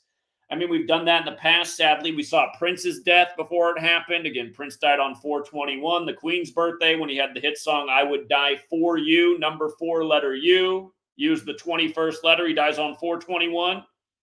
Again, Vanity died that year, the day of the 58th Grammys. Purple Rain equals 58. That was his girlfriend from the time of Purple Rain. Next thing you know, Prince is dead a couple months later. Again, this stuff that they do with the ritualistic deaths, the paired deaths, the people dying days apart from each other that have these historical connections. I mean, it could be a bad offseason for the Bills in terms of former players and coaches. I mean, let's hope not, but OJ's a sign that, yeah, it could end up that way. So it remains to be seen. 213. You're on 213. Zach, can you hear me? Yeah, what's up? Hey, what's up, Zach? Okay, I had some 128s connected to this that I wanted to share because I know about the Key Bridge and the 128s that took place. So I looked and they had did OJ's time and death at 10:28 a.m. this morning. And then their big news story that they had out was Caitlyn Jenner's response to it. And I know that person's birthday is on 10/28. And then the other thing that I found out, because you said the Scott Key Bridge, like the construction began in 1968. And in 1968, that's when O.J. Simpson won the Rose Bowl, and he finished the game with 128 yards. And then you said the trial that was going on for MLK around the same time as O.J. Simpson, they deemed MLK, like the trial, they said they announced on December 8th, 12/8, that his murder like was a conspiracy that you said. So that happened on 12/8. And then that's also when the mayor of Baltimore was sworn in on 12/8. And then I also know that that was when Obama's movie hit Netflix. So it's just a bunch of like 128 still that seem to be falling in line that I noticed that tied to OJ. And just about 128. What that number is in numerology is 11, because 1 + 2 + 8 is 11, and we know that's encoded in the word black. And we know OJ played 11 seasons, and now the news is announced on the 11th day of the 4th month. So, yeah, it's a good observation. Where did you get the piece of information that he died at 10/28? I'm trying to find that. If you just look it up, just go on O.J. Simpson, then you can put 10:28 a.m. and it's on like the article that says his time of death was at 10:28 a.m. It shows it on like the first one that pops up on Google. Okay. Yeah, I'm gonna take your word for it. I'll find that article. But yeah, I do see that Caitlyn Jenner's birthday. Yeah, it's just funny.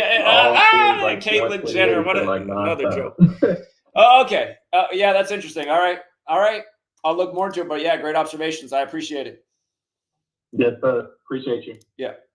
Yeah, and I see that comment in the chat. If you guys forgot that, the other year, the big tennis tournament, that protester went out on the court, and it said we have 1,028 days left. So 1028, 1028.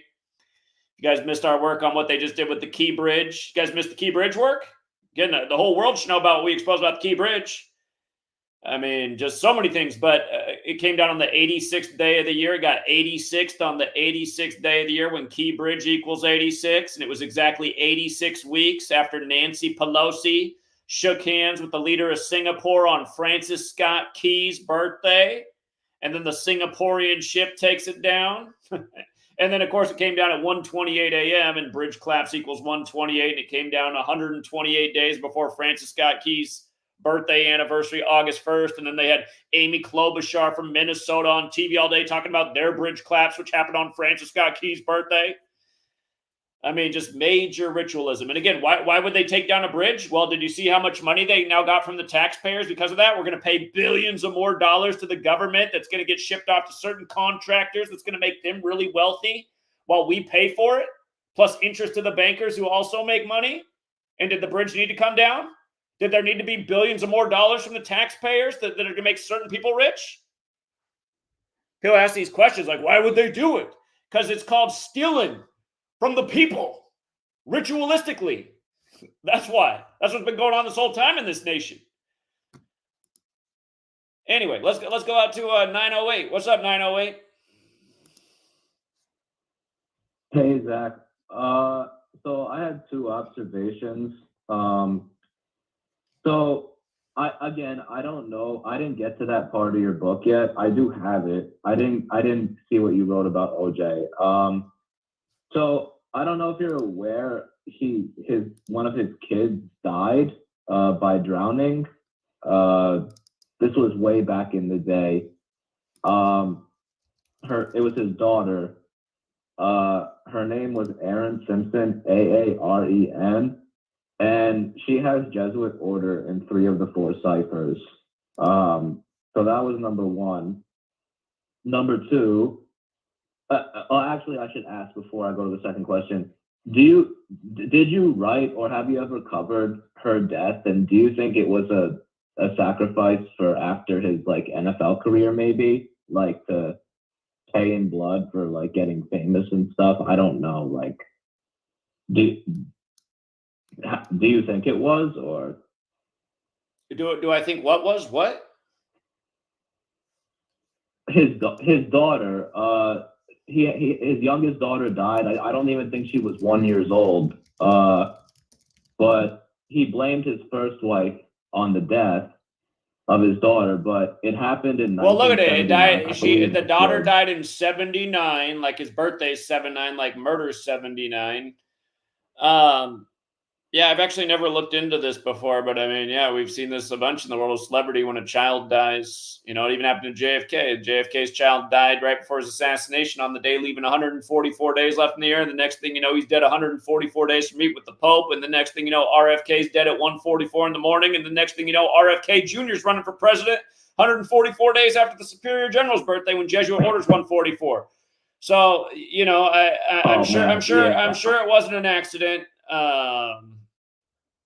Yeah, I have to go back and look at that story. I love when you I love when you recite, you know, the way you do, because like when I catch these things again, I'm not as polished, you know, as you are. And that's why, you know, I come to you and I ask you this stuff because, and I just found it odd because it happened in 1979. I didn't get the exact date, but that's the year he retired from football. So I'm thinking to myself, was this like a payment to the cabal after, you know, having a storied NFL Hall of Fame career?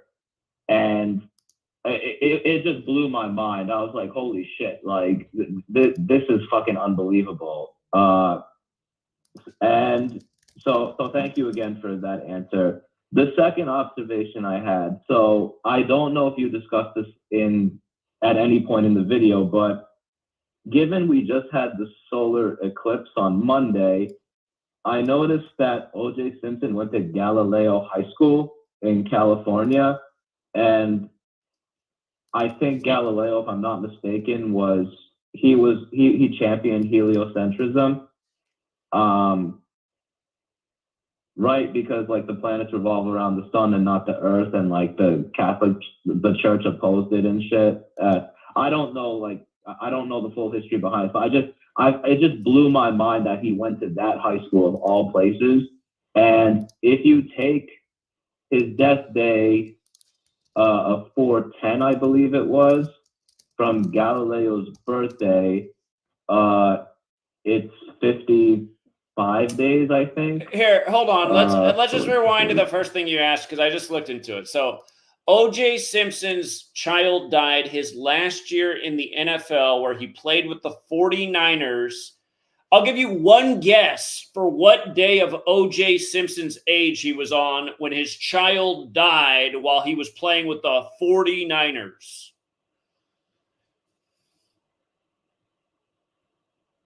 Um, 201? I was trying to make it really obvious. 49. So his 49. Yeah, and again, NFL, for people who don't know, NFL equals 49. Super Bowl, for example, is 49. America's 49. Who remembers when the 49ers beat the Chargers with 49 points? But American football is credited to a Scottish Rite Freemason. That's another 49. But yeah, 49th day of his age, his child dies in his last year in the NFL with the 49ers. So. Oh, good grief. That's insane. I literally didn't even know all this. I just saw that his daughter died. I remember this as a kid, like when his career happened, and I was like, I remember his daughter died, and I was just like, I had to get the name again, and I put it in the calculator. It was Jesuit order in 3 or 4 seconds. I was like, holy shit, this is fucking crazy. Like, but no, thank you for that. But back to my point about this whole solar. Hold on, I want to bring up a parallel real quick. I just want to bring up a parallel. When O.J. Simpson's daughter drowned at that age, it reminds me of the death of Randall Cunningham's child in a hot tub in Las Vegas, because Randall Cunningham, who played for the Eagles, which happens to equal 49 as well, and there's that long history with Philly in the Bay Area, when they established the Raiders in the 101st NFL season in Vegas, they made Randall Cunningham, who lost his child there in Vegas, the chaplain of the team. And yeah, I mean, I lose track of things because we cover so much, but we've seen a lot of suspicious deaths of children of entertainers. And I didn't even realize that O.J. Simpson had a story like that. But yeah, the odds of that being a coincidence are unlikely. Yeah, this was a Look, lot of people don't. Hold on. Yeah, For the they person in had the a chat, right. hold on. Somebody in the chat is going, I don't get what the 49 connection is. Like, seriously, like if you're that person right now, what I'm talking about, I'm putting it on the screen, first of all, what 49 is, how it connects with NFL. But again, if you're that person right now who doesn't understand the connection of his child dying on the 49th day of his age in his last year with the 49ers, I know right now that you're doing like a lot of things wrong in your life. Your diet must be absolute shit. You must not get enough sleep. Your mind is not working. And I don't mean to shame you, but that's what's wrong with this country. People's brains do not work. Like, that should not be a hard thing to connect. I don't get it. What do you mean? What's that? I don't get the significance of 49. Like, what? Like, why? How is it not elementary? A 49er loses their child on the 49th day of their age and you're dumbfounded? That shouldn't be happening. Okay, go ahead, caller. Oh, okay. No, again, like I said, I was just saying that he was, before he married Nicole, he had a first wife from high school that he was with. They had 3 kids. So, and I remember his daughter died. So, and it was just really bizarre. But thank you for putting all the pieces together in this short notice. That helped me a lot. No, my second point about OJ going to Galileo High School, given the solar eclipse just happened on Monday, from Galileo's birthday, which is February 15th, until until April 10th, his alleged death day is 56 days, including the February 15th.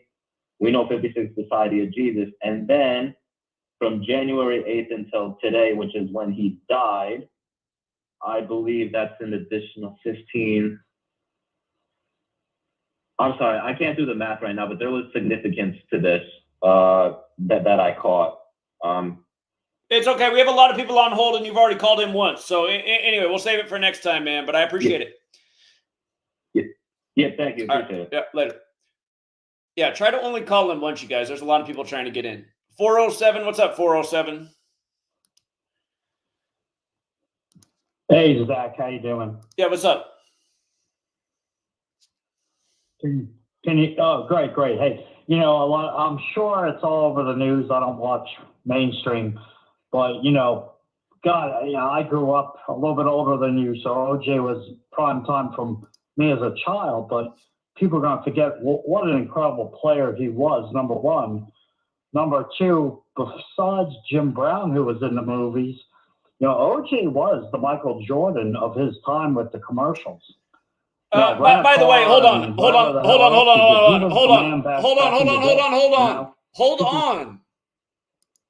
Yeah, you guys, Jim Brown dies before the 104th NFL season. Jim Brown 104 just happens to die right before the 104th NFL season. And then the Browns just happen to go to the playoffs for the first time in forever. This is what drives me nuts about sports fans. It's like they must just think everything is a coincidence. It's pathetic. And now OJ's dead after the 104th season on 10/4. Again, people got to wake the hell up. Yeah. It's pathetic. Nobody should be going in these sports stadiums. No one should be going to these games. First of all, they're rigged. What are you doing paying all this money for a rigged, overpriced competition between a bunch of sellout athletes who don't give two shits about the fans? You'd be lucky if one person's on the teams, even from your state.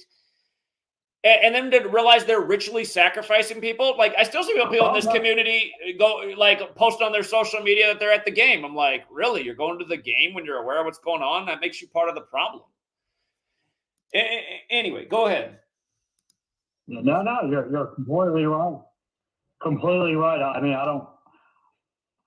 I may put on YouTube to watch some games from my childhood just to get my brain on something else, but I can't watch sports today.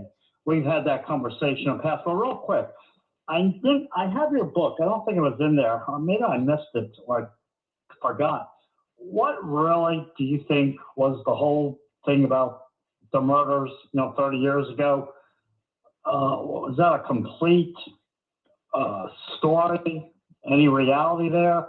What was your take on that? The O.J. Simpson trial from 30 years ago? Is that what you said? Right. The whole Again, it was right. It was in That was L.A. your again, and it main was right take after on the that? race riots of Rodney King that was by the numbers. And for the person who's new here, just like how OJ's dead 59 days after the Super Bowl, Rodney King's another 59, the slave code.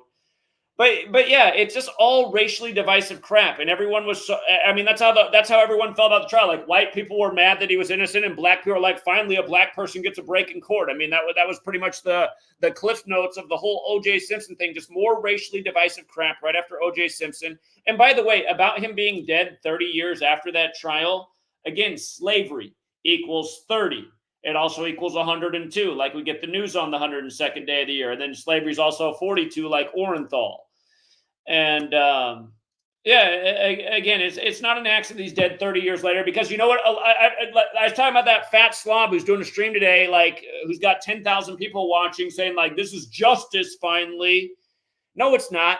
But the sick joke about justice, and for all the people who feel that way today, because I was just watching other people's popular streams this morning. A lot of people are like using that word. Oh, finally he's dead. Oh, he deserves to be dead. I hope he's burning in hell. All of you guys who feel that way are morons, okay? If you feel that way, you're a fucking retard. And get as offended as you like about me saying that, but it's true. You're all caught up in the media's bullshit. If you're caught up in the media's bullshit, you're a fucking retard. End of discussion. I don't care if you don't get it yet.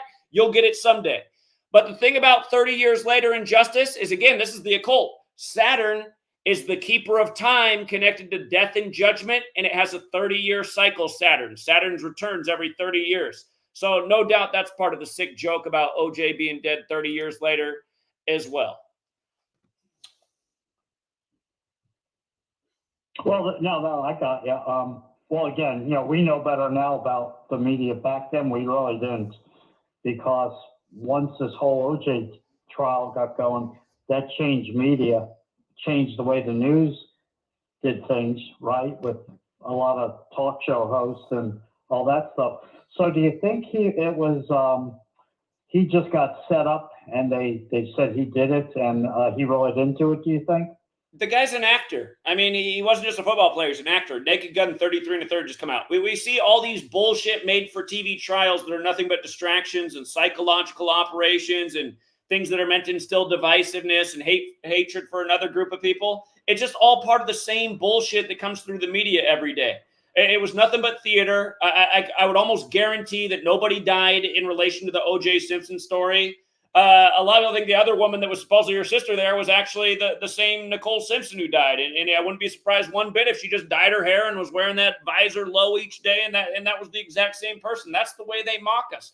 Everything they do is a mockery. So I don't know at the end of the day what the truth is, but I would say that the assumption is that it was just all bullshit, made for TV bullshit. And it literally might have been purposely at the time of the Martin Luther King Jr. trial, where it was ruled that there was a government conspiracy to kill MLK. Because nobody talks about that. And it's like I said at the beginning of the stream, what was the more important trial at that time? The O.J. Simpson celebrity trial, which really has no meaning on anybody's life? Or one where it was ruled that your government that you're made to pay taxes to assassinated somebody? That's the one that matters, and nobody even knows it happened.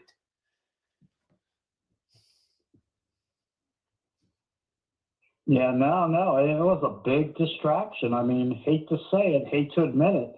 I watched all that shit back in the day. It just was what it was, right?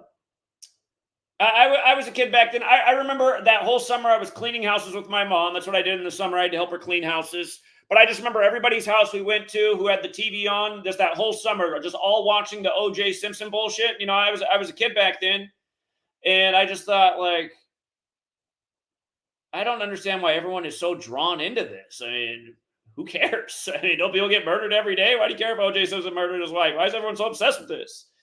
It's like the other year when what's that guy that supposedly got assaulted by people in mega hats in Chicago, and it was all bullshit by the numbers with a drawn out bullshit trial by the numbers, and then everything got dropped at the end.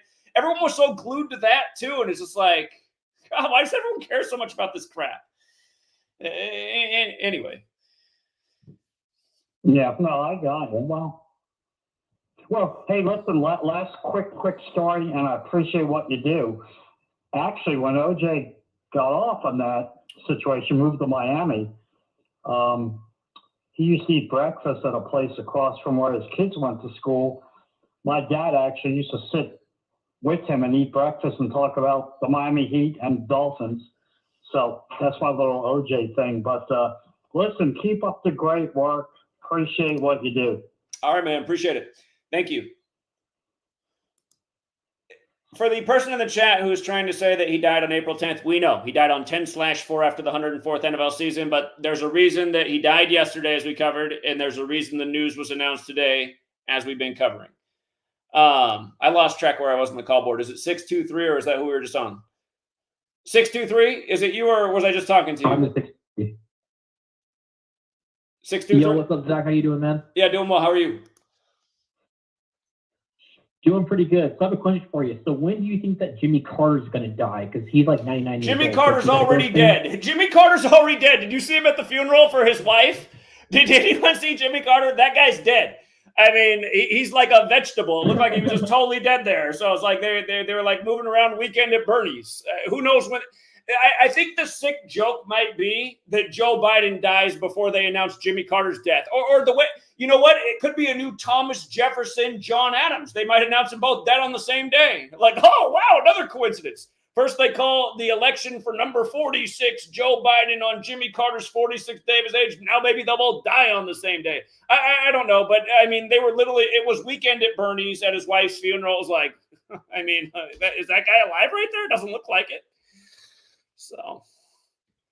Yeah, I think he's already dead too, low key. Yeah. They're just waiting. They're just waiting for their planned joke to announce it. That's all. All right. I guess anything else, caller?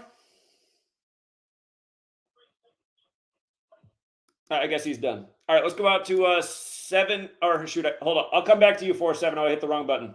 You're next. 708. What's up, 708? Hey, what's up, Zach? Yeah, what's up? Yeah, I see how you just how you talked about earlier the 74th. You said they did something with OJ's 74th birthday.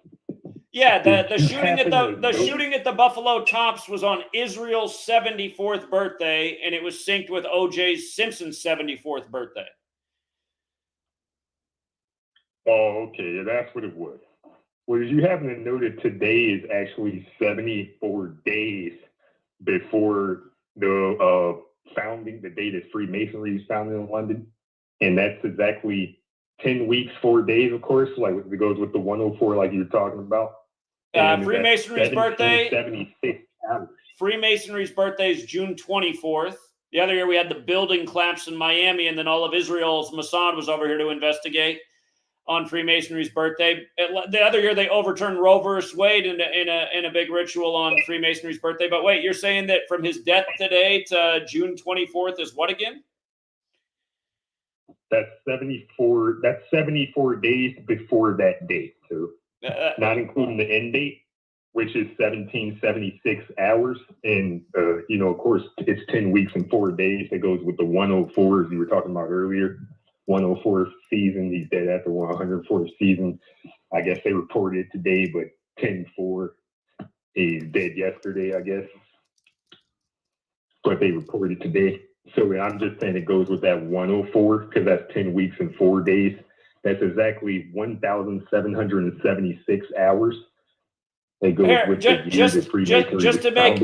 just to make some observations here. So they announced his death today, 74 days before Freemasonry's birthday. For the person who's new here, the word Masonic is 74, like the word killing, explaining why 3 of the first 5 presidents died on 7/4, and they made the nation's birthday 7/4 when holiday and Independence Day also equals 74 and a million other things. The 74th day of the year is to remember the killing of Caesar.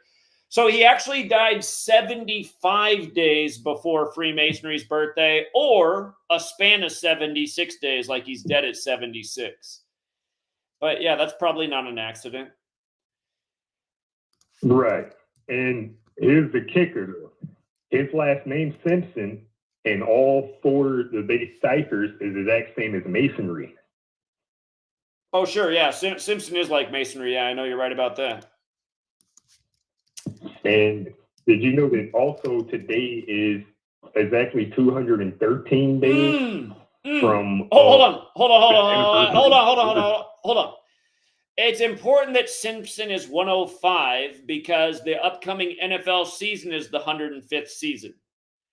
So I have to look at what day the season kicks off here. Go ahead. While you're talking, I'm going to look up what day the season begins.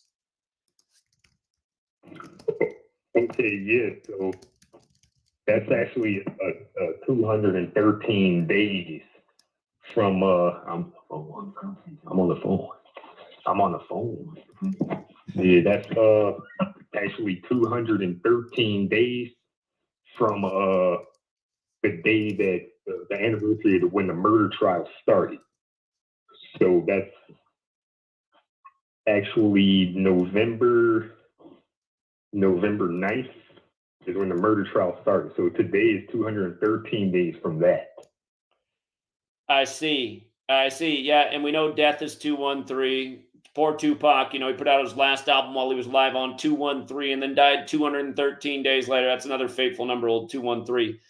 By the way, so the NFL season is going to begin September 5th, which can be written 5/9 like 59, like OJ's dead 59 days after the Super Bowl. But from his death to the start of the season is a span of 149 days. And to take it back to what I was saying at the beginning, again, American football is credited to Walter Camp, who's a member of Skull and Bones. And look at the four numbers for Skull and Bones up here, 149. So OJ's dead a span of 149 days to the start of the 105th season when Simpson's 105. Skull and Bones is 41. Again, the 41st president was Skull and Bones, George H.W. Bush.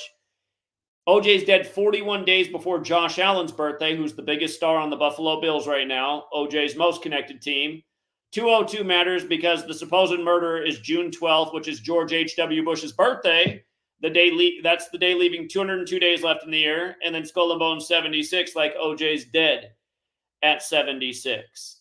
So again, these are the base ciphers, and we see ritual after ritual how the key secret societies that are connected to these things, how their numbers just manifest. And let's not forget, George W. Bush has a 76th birthday, and the Georgia Guidestones came down on his 76th birthday on 7/6. And the big words on the Georgia Guidestones were cancer, be not a cancer on the earth. And a lot of people hate O.J. Simpson. They would feel like he's a cancer on the earth, and now they're reporting that he's dead from cancer, even though that we know that's not why he's dead today. He's dead because he got murdered. Everyone's hung up on 30 years ago in the hoax murder trial and not seeing how he got murdered by the code because they're not with the times. But anyway, go ahead, man. Yeah, and you were just talking about the Skull and Bones thing, how it's synced up there. I'm not sure if you do the date numerology like this, but I was messing around trying to see if I could get something, and it looks like today could be 41 date numerology if you do it like this: 4 + 11 + 2 + 24. No, you don't do it like that. You don't manipulate numbers to get the number. Okay. Yeah, just making sure. Wasn't sure about that, but that would be interesting, because it's the 41 and the connection you got there with OJ. But yeah, that's pretty much all that I have. But yeah, thanks. You opened my eyes to Gematria and opened my eyes to seeing through, the news and what they do. And, you showed me a lot of good tips there, a lot of good observations that I didn't find myself. But thanks for that. That's pretty much all I had today, Zach. Appreciate it, man. You have a good day. Yeah, if you guys got here late, we've covered a lot. Again, the Bills and the Niners are going to play each other this year, OJ's teams. The Bills just happened to be 7-6 against the Niners when OJ dies at 76. Of course, San Francisco equals 76. Last April, I was laughing about how when I drove down to California, how I noticed both directions. It says 76 miles to San Francisco when you're heading south. When you're heading back north, it says 76 miles to San Francisco. For people who don't know, OJ was born in San Francisco. San Francisco 76. San Francisco, California 102. Today's the 102nd day of the year, the day the news breaks. Again, slave is 76. Slavery is 102. The last social media post of OJ is him in a Titleist hat. Today's the opening day of the Masters. Titleist 102, 114, like the date 11/4. Golf, a historically racist sport. The word master, 76. OJ dead at 76, the day of the Masters. Let's go out to 470. 470, you're on.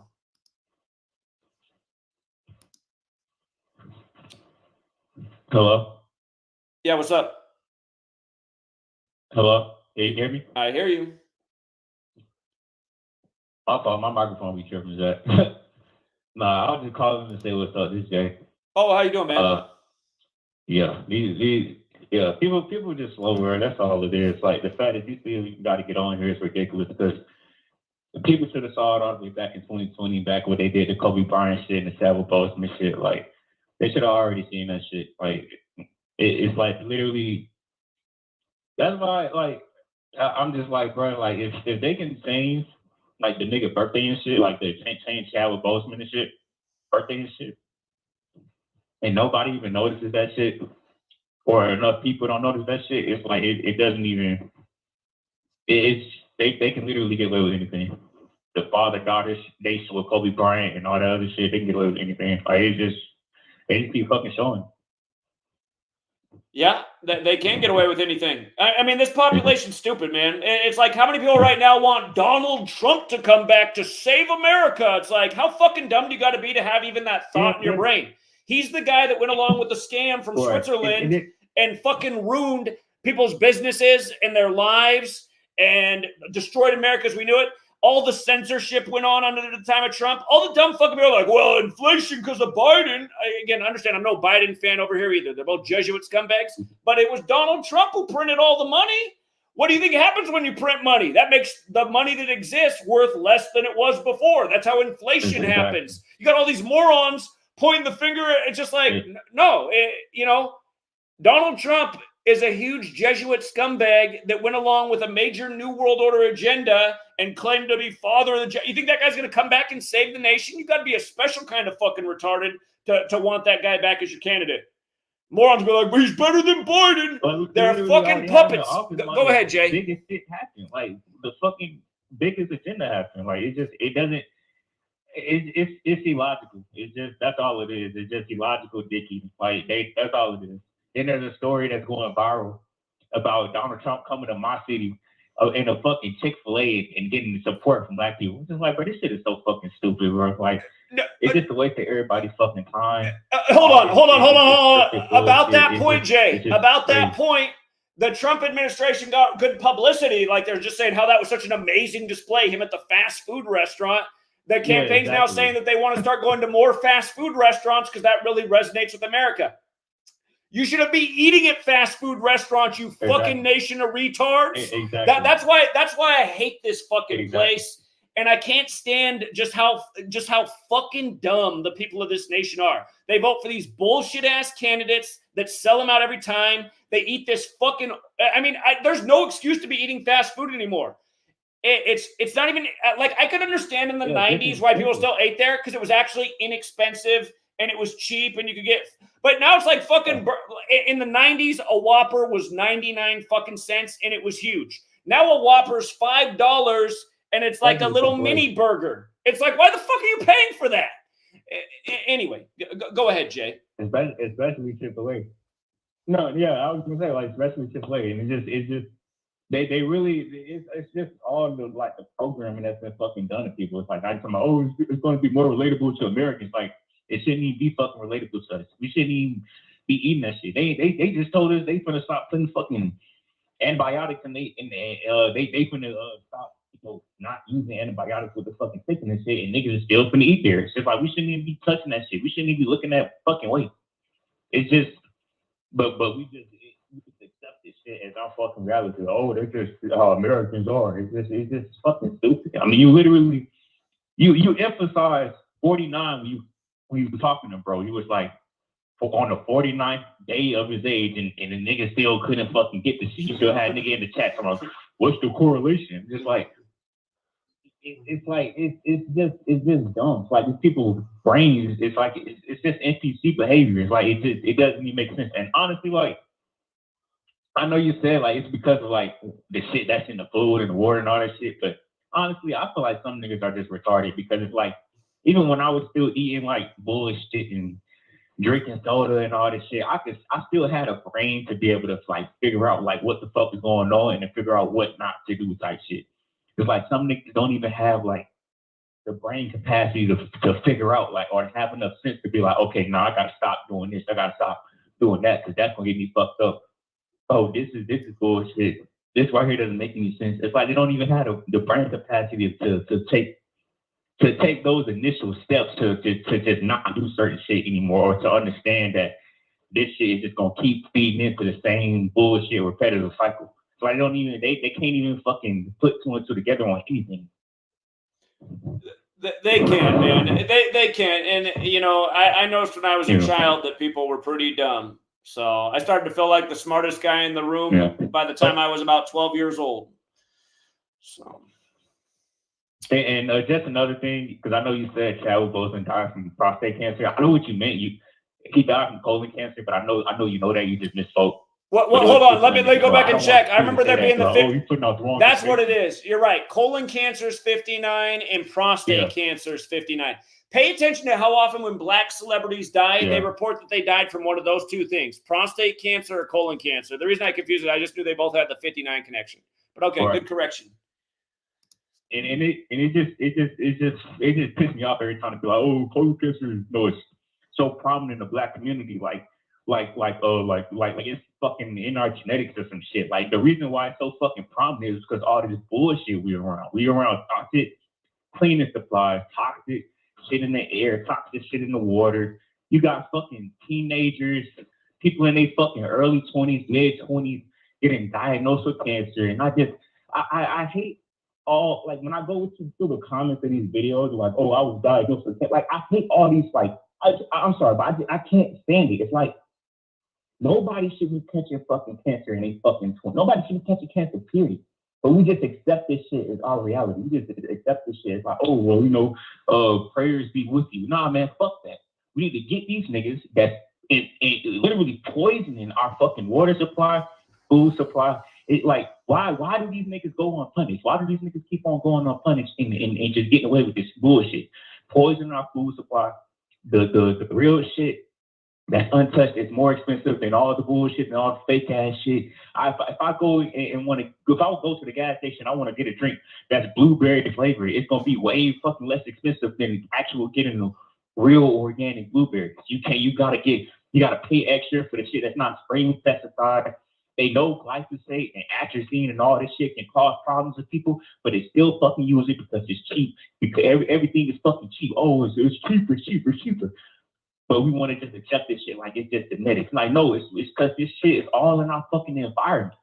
It's just fucking stupid. It's like I can't stand people like accepting this shit, bowing down. Well, you know, younger people are just gonna keep getting cancer. You know, just the rates are just getting higher and higher. We already fucking know that we around all this shit we ain't supposed to fucking be around. So how about we do something about that? Change our fucking environment, change the fucking world. Stop putting fucking profits over fucking people. That's what the fucking core issue is. That's what the fucking solution is. To go back to holistic, and it shouldn't even be a word for it. It's just living. You know what I'm saying? Like, it's like now, like people ask me, oh, Jay, you want to diet? I'm not on a diet, nigga. I'm just not doing that dumb shit. I'm not drinking nothing with or eating nothing with 10,000 fucking ingredients in it. It's like, are you stupid, nigga? Like, I'm not doing that shit. I'm just not doing that shit no more. Like, but it's like, because all the fake shit has been so normalized that now you try to go back to the real shit and the real way that your ass was meant and designed to live. Now niggas want to look at you crazy. It's a complete backwards ass fucking world. We should not accept people in our generation just getting cancer in their fucking 20s and 30s and all that shit. That shit is fucking retarded. Fuck all that. Oh, we'll just pray to cancer away. Nah, fuck that. Get these motherfuckers that's poisoning our fucking environment the fuck out of here. Let's stop eating all this bullshit. Let's actually do something about this shit that's giving us the fucking cancer, that's giving us the type 2 diabetes, that's giving. You know me, I have problems with kidney stones, gut health. Oh, people wonder why so many people have fucking SIBO and can't tolerate this and that. And going back and forth, like if your digestive system can't tolerate a whole bunch of shit, that's because your digestive system is weak. just because it's not functioning how it's supposed to be. That's because you've been exposed to shit. When people was pregnant, they been exposed to fucking chemicals and all this other shit. And then that shit passed on to the fucking baby. And it's just, oh, it's just fucking my genetics. Yeah, that just means your fucking ancestors didn't make the right choices. But your grandmother and grandparents didn't make the right choices. They passed that shit on to you. They passed the shit down to me. They passed it down to all these niggas. And that's why we getting all this fucking shit. And it's like nobody ever want to talk about the shit that needs to be fucking talked about. I don't want to fucking watch no video that's gonna tell me, yeah, bro, cancer rates are rising. What we gonna fucking do about it? We just gonna accept the shit? We're not gonna do nothing about the niggas. That's these big ass corporations and companies that don't give a fuck. They got all these factories and all this industrialization and the chemicals are just wasting into the water, which is the reason why we don't even have fucking safe water to drink. We got these niggas know that they are depleting our soil with the shit that they put in our fucking soil to try to cut corners and all that shit. The reason why there's less nutrients and everything, and nothing's getting done about it. We should be going to war against these motherfuckers to change this shit. That's what the fuck I'm about. That's what the fuck I want to do. I'm right there with you. I'm tired of seeing family members and all this other shit. I'm tired of people. I'm tired of seeing people getting sick. I'm tired of seeing people. Oh, I was diagnosed with cancer. I'm tired of seeing that bullshit. Because you already know why that shit is the fucking case. But nobody want to do anything about the real fucking issue. It's frustrating. Indeed it is. Indeed it is. Yeah, and again, just to remind people, you're down in Georgia. Remember, the Georgia Guidestones, the day they turned 44 years old, you have this member of the royal family, another thing people are obsessed with for no reason, but Kate comes out and says she has cancer that day, again, on the 44th birthday, when cancer chemo killed Georgia genocide.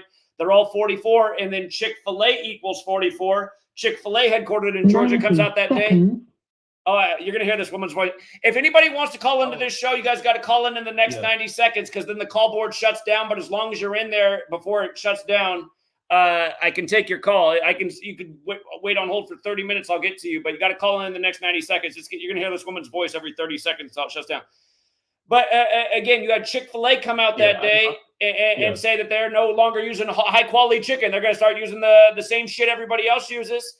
Exactly. For all of you guys out there who eat chicken, chicken's the most commonly consumed food in America. Most of it is this GMO breeder chicken, this genetically modified chicken that's about profit over people. They're meant to get real fat and grow real fast.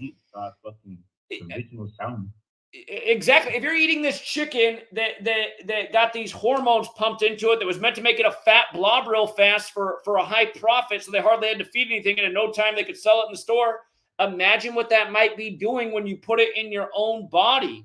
And again, there's so many different reasons. Go ahead. No, I was going to say, you're not even eating fucking, it's one thing to just be eating the fucking chicken. You're eating like, if you look at the ingredients, you should do this on fucking stream and just go to the Chick-fil-A 10 seconds and just look at the ingredients, bro. Like, it's like 100 other ingredients on top of just the chicken, like just in the chicken itself. Like well, it's ridiculous. Like that. This shit is completely unnecessary. It's like it's just stupid. Yeah, it is. It is, no doubt about it. So, yeah. But I'm gonna get off. I just wanted to add one more thing. Like, this is that because I think I told you like I wanted like to write comments and shit like that. My comic is actually gonna be based around like. It's gonna have other elements in it too, but it's actually gonna be like based around, like the shit that's being done to the world and all the other shit. And it's actually gonna have the Georgia Guidestones and incorporate it into it. So I'm actually gonna my story is actually gonna have something to do with that. But yeah, and you do got people that it does seem to be like a lot of people like I think I heard you talk about like it's a lot of like. But it doesn't seem to be like a lot of black people that like resonate with the shit you be showing. Like I knew coworkers when I worked up in Atlanta and shit. I knew coworkers that was on you and all that other shit and they knew about Gematria and all that shit. So it's you got some people that they can understand what the fuck going on and shit. Indeed. Well, that's good to hear. All right, Jay. Well, stay healthy, man, and appreciate the call. Thank you. All right. Take care. All right, let's go out to 413. 413, you're on. Hey, what up, Zach? Yeah, what's up? Nah, not much. Yeah, I called you before. I used to talk to my lady sometime. This is I'm out here like New Haven. I just wanted to say, so you know New Haven, of course, obviously. Anyways, I wanted to say I thought it was real crazy because OJ been on this podcast, and frankly, he's looked pretty healthy. And you know, so I just think it's just crazy how the juice kind of just fizzled out like that. Then again, we know, of course, with cancer and different things like this, people do at times get taken out kind of fast by it. You know, it can happen generally just if somebody has cancer or whatever. But, you know, I just think it's really crazy how I've been seeing him on the show. He's been doing this podcast or whatever with Cameron and Mace on there and called It Is What It Is or whatever. You might have seen it or maybe not. But he's been doing some stuff on there. I was just thinking, damn, OJ looks really good or whatever. To your point, like what the last guy was saying real quick, I just feel as though with this whole thing, I feel as though people, even these celebrities, even, you know, White House politicians, whatever it may be, they may know a little bit more than the general public. I'm just starting to think, for the most part, even these people generally know nothing. In terms of like, when you're just saying like, oh, they're just actors, they're just this, maybe they know they're a part of something where they're getting maybe a little bit more money than what they should get or whatever. But I just truly, I don't know if they're in on it. I don't think that they're that smart. I don't think anyone is. To be honest, all of this stuff, when I see it and when I see the numbers, because I've been looking and listening to you for years, and when I see some of these numbers and the way it comes full circle, it's so like 6 degrees of separation type stuff. Like even that kind of like relates into even me, and I don't want to fully get into all that, but you know, I have a close relative that's in the National Football League, and then like just looking at the OJ daughter thing, his daughter that passed, his birthday is like, I'm August 29th, and then her name was Aaron, and that's my best friend's name, and his birthday is tomorrow. And I know that's kind of random stuff, but there's just way more deeper stuff than that than I can really get into right here. But I just generally think when I see people of like celebrity status or whatever, I think all these people, I just truly think are just trying to float above and stay above water. And yeah, technically I get it. Like people just trying to stay above water and not trying to like help the world. Yeah, that does suck. But I think the most thing we can all do is like if anybody has kids, like as I do, you try to make sure your kids aren't assholes and you make sure they're good people in the world. And I think all we can do is like, if you tell people, hey, eat healthy food, and like you try to show people, as I know you do, the things that you know. And like these people that look at you and just act like you're crazy, man, you just gotta move on. They're crazy. And that's that. And for all you can do really is just keep being righteous. But ultimately, like when you say some of the stuff, I just like to hear what you think about what I'm kind of saying in terms of like, I don't know what these people know of celebrity status and things like that. To some degree, I just think maybe they know more than me to some degree or this or that, but I just think they're trying to stay above water, and a lot of them are just like kind of spineless in some ways in terms of like just trying to go along to get along sort of thing. And I think people that don't even have that much money and that are just our neighbors and things like that fall into the same category. And I think like that's the problem we have. I see it with my neighbors. I see it with people around me. There's a lot of people in this world that are okay and decent or whatever, but then there's just a lot of people that can't even grasp the things you're trying to say. Just like the same thing you said about the 49. And somebody typed in that thing about, oh, I don't get it. You know how many times I hear things like that and like my brain wants to explode? And I see you do the same thing too. And it's like, ultimately, it's like, I guess some people just aren't going to get it. And all you can do is just keep putting it out there. We can't really like kind of lose our cool because there ain't too many of us out there. So that's kind of all I got to say. I could have said more, but I just don't want to just give out totally who I am. So thank you. All right, man. Appreciate the call. Thank you. It's funny. I was trying to find this post before the show, and it wasn't coming up when I searched O.J. Simpson on my site, but then I searched cancer, and it pops right up. This post is from February 9th, right? This is during Black History Month, and I was just pointing out what I always point out. Right after the Carl Weathers death, who played for the Raiders out in the Bay Area, but I was saying, look, O.J. 76 from San Francisco, supposedly has prostate cancer, the 7659 code yet again. Black History Month recognized by the feds in 1976, typically ends on the 59th day of the year.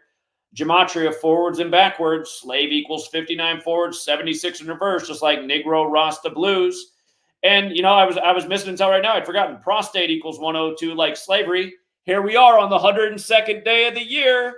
He's announced dead from prostate cancer. I mean, and then here's the other thing too. This news broke on February 9th, which was the 40th day of the year. So here's the other piece to this. Another familiar pattern. Sacrifice has the 62 connection. Sacrifice 62.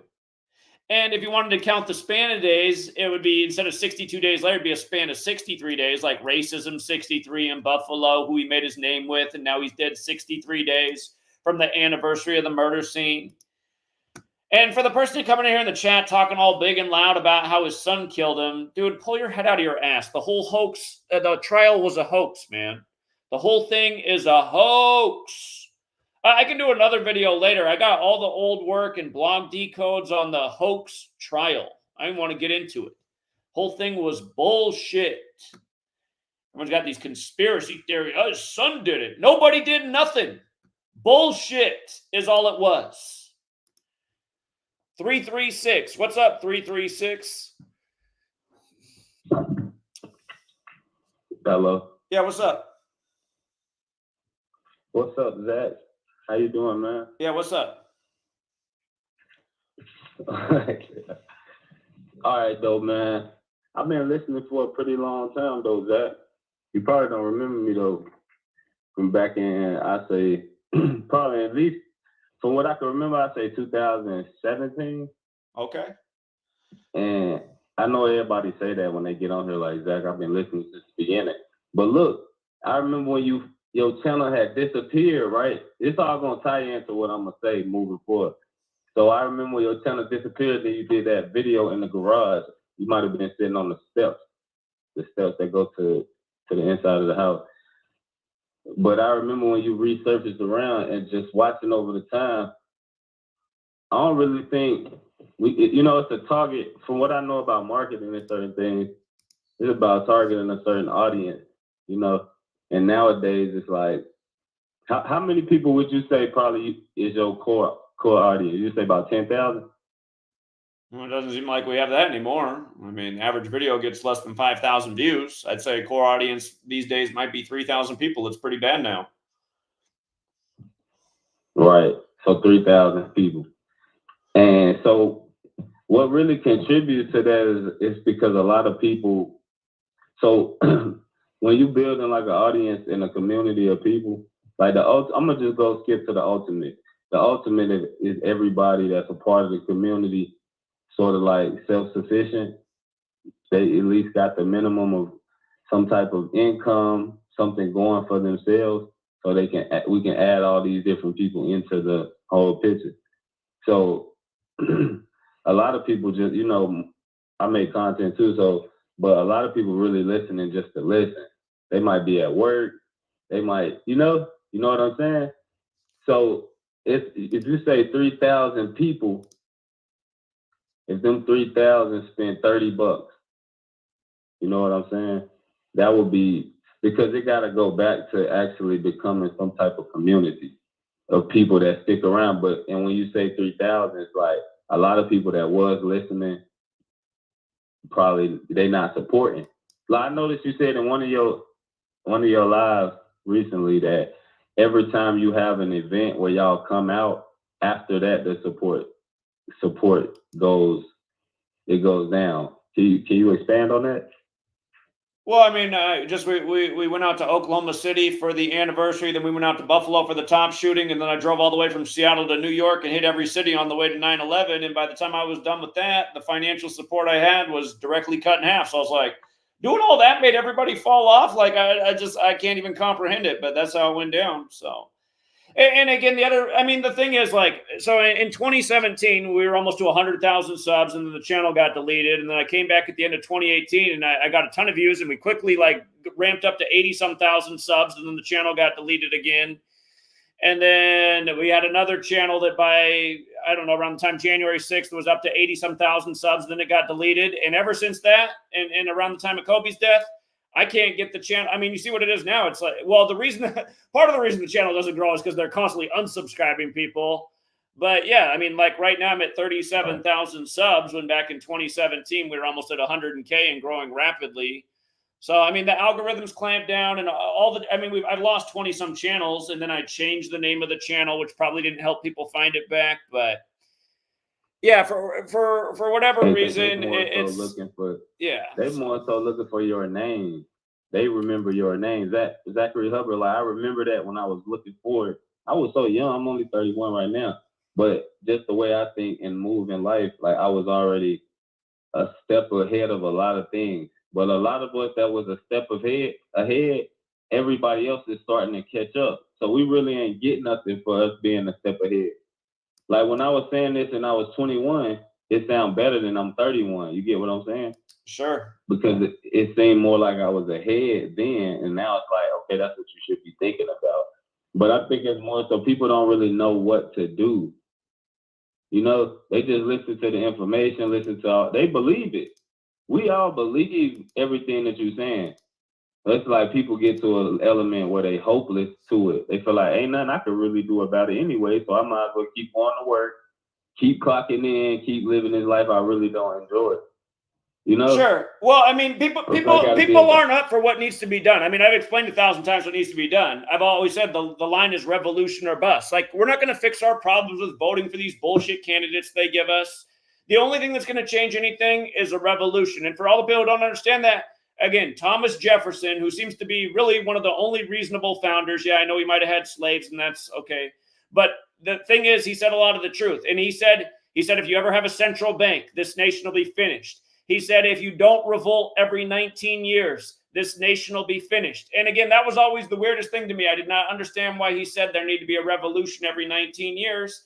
But now it all makes sense once you realize the moon's on a 19-year cycle. And that's what this cabal works by, is the cycles of the moon. That's why you got COVID-19 after 19 years after 9/11 and the 19 hijackers, which came 19 years after the war on drugs, which mostly targeted poorer people in darker complected communities. And that came 19 years after the JFK assassination. And that came 19 years after we deployed the most troops to World War II, and so on and so forth. These people do work by a system. And now it all makes sense because so that goes to show that whatever Thomas Jefferson was talking about back then that was the threat to this nation, it's still the threat today, and it's what's taken over this nation, just like how he said it would be taken over. We've been taken over for a long time. Right. And it's destined to be taken over. It's literally nothing that could be done to not have it taken over. It's more so gain the people that will be the revolution against it. But people more so, for lack of better words, on the weaker mentally, physically, emotionally, especially with social media and all the other things that's able to grab attention and all of that. So we did, you believe, would you say you believe majority of people gonna perish? That's a small group of people that won't.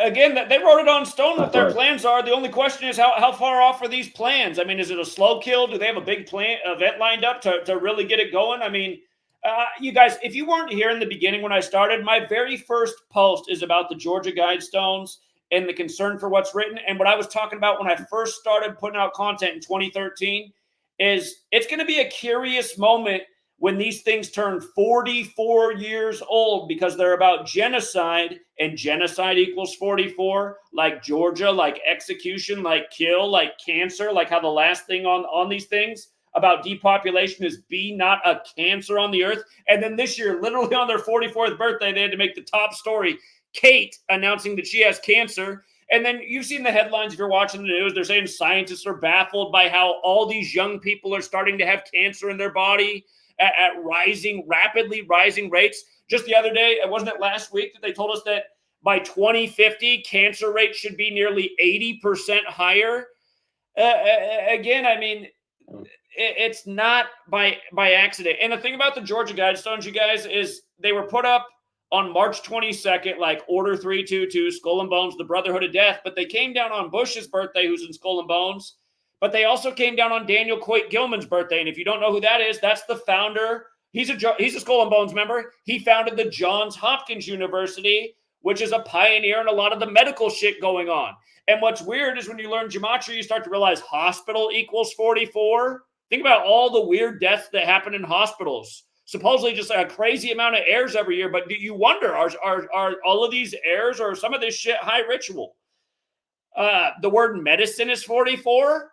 Look, I mean, you see when you watch the drug commercial ads, it's like because people are so lazy and won't put the right foods in their mouth, they're going to take this product to lose some weight or work on their blood pressure that has like 80,000 negative side effects, potentially even death. Again, you guys, it's written in stone what they plan to do to us. The only question is, how fast does this happen that they get the Earth's population down to 500 million? And to do the math, they say there's about 8 billion people today. If they got to go from 8 billion to 500 million, that means 15 out of 16 living people got to go.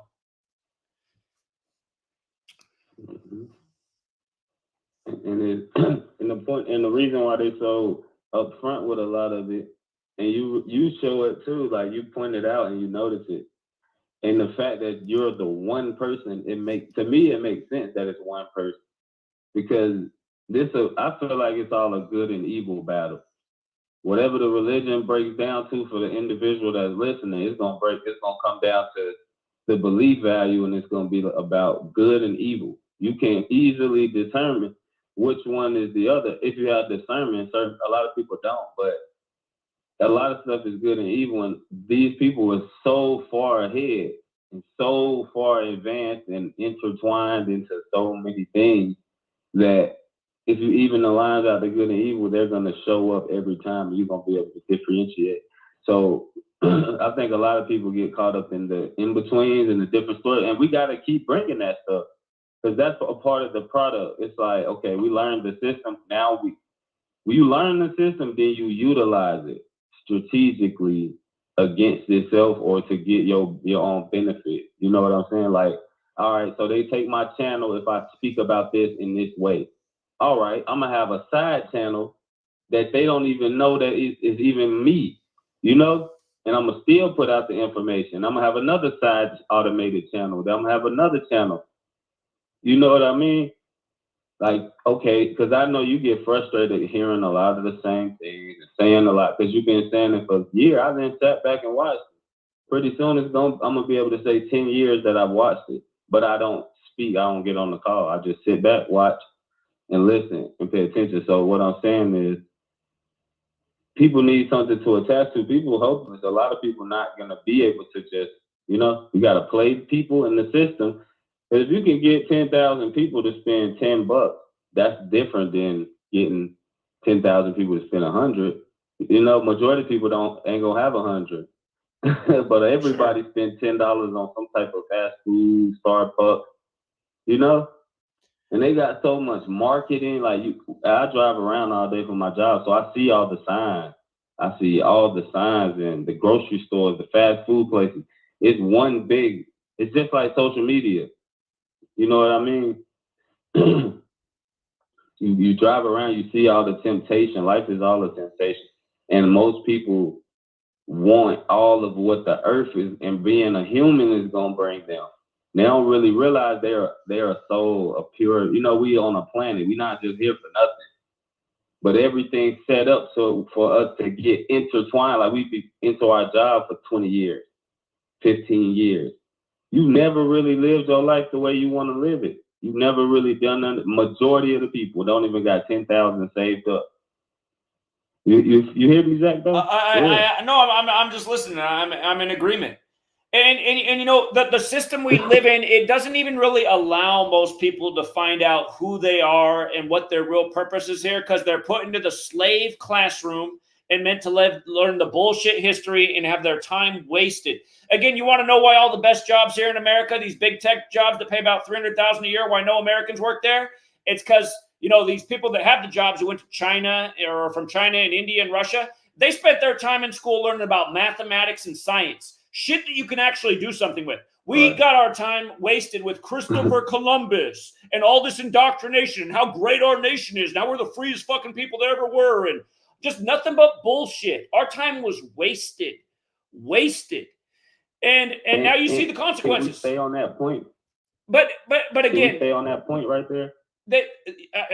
Again, it's not just that. They wasted our time in school. They fed us poison. They've got us addicted to shit that we shouldn't be putting in our mouth. I mean, the average kid is growing up in front of the television screen and watching all these advertisements for all this junk food that's highly addictive, that becomes a lifelong obsession. You know, in the last 20 years, it's been nothing but fear-mongering. The whole 21st century is fear, fear, fear. Now every freeway overpass has an electronic billboard for the latest Amber Alert within 5,000 miles. So every mom's afraid, so she keeps her child in front of the TV where they get fatter and fatter. So you're listening to ESPN right now. They keep playing the song about shooting that shot like 2K because that's the society we live in. People aren't shooting shots outside at the basketball hoop. They're playing video games, shooting shots, pretending they're Steph Curry, the video game player. This society has been so purposefully destroyed, and most of them don't have a clue and they don't see it. And they don't care because they're still comfortable and they got their sugar smacks and they're enjoying their screen and their video games. It's just sad to watch how all this is going down. But anyway, you were trying to say something else. Go ahead. Oh, yeah. No, I was saying to stay on that point, if we break that apart and realize, like, okay, so we went to these schools and was indoctrinated. Who allowed us to go there? All right, our parents. The financial, you're gonna go to school and your community gonna be dictated upon majority of the time, if you ask me, your financial level. Because if my dad bring in 200,000, I might be on the block with white people, Asian people, you know. So at the end of the day, it's dictated off the financial level of the person that's in control of your life. So if everybody is okay, majority of people is in public school, their parents probably work, drop them off at school, go to work. That's their life. They end up growing up and living that same way, telling their kids go to school, get an education, which is okay. Essentially, like okay, yeah, but you also school is not. A lot of parents say like, well, school didn't teach my kid this, but the other side of it is that they're at home the other half of the time. So whatever school don't teach them, you can be teaching them that as well, which is just accountability.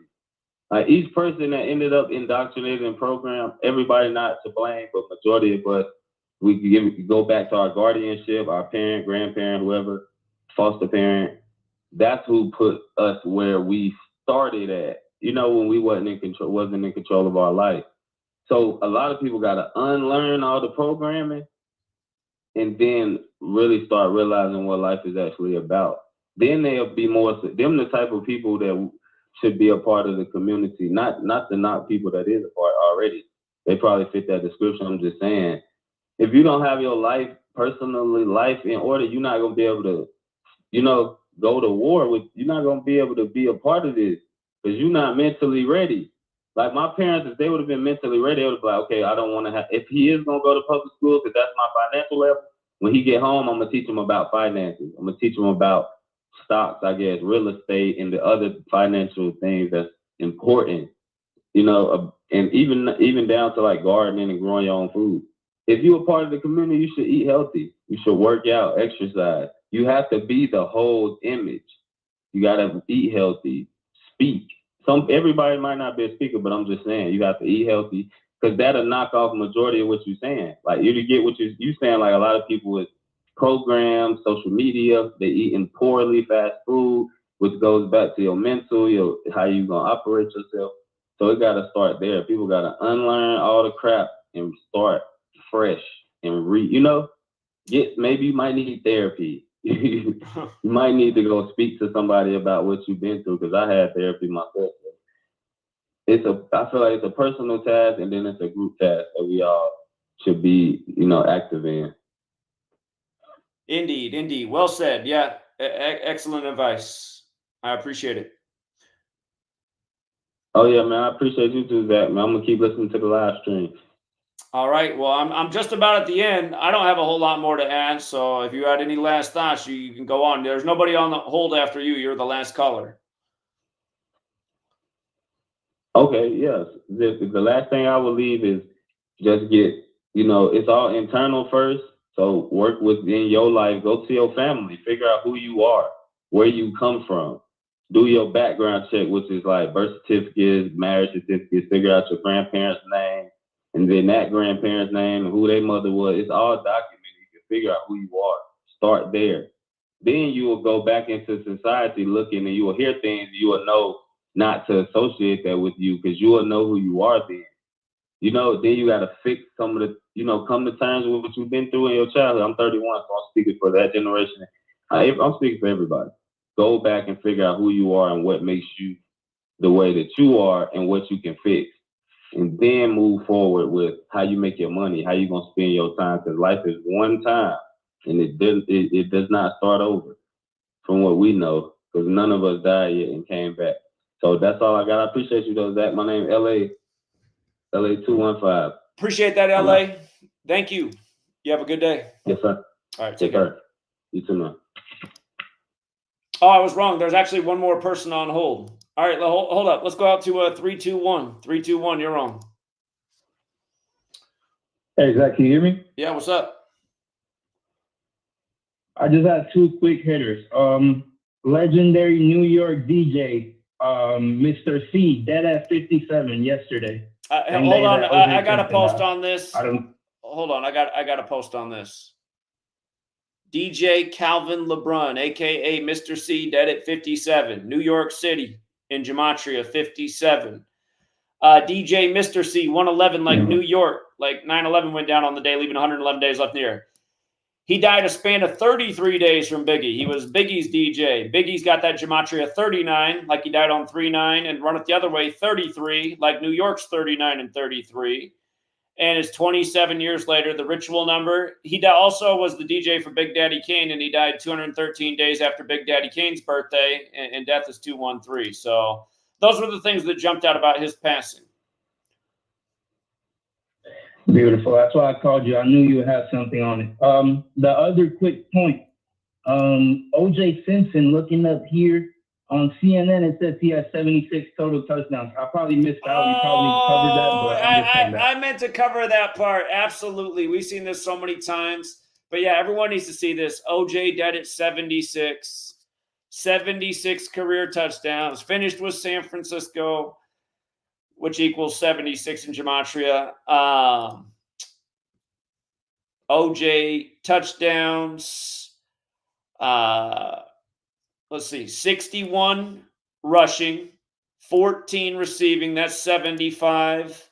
And then in the playoffs, one more receiving for a total of 76. Yeah. All right, that's all I had, Zach. Thank you for answering. Appreciate it, man. Thank you.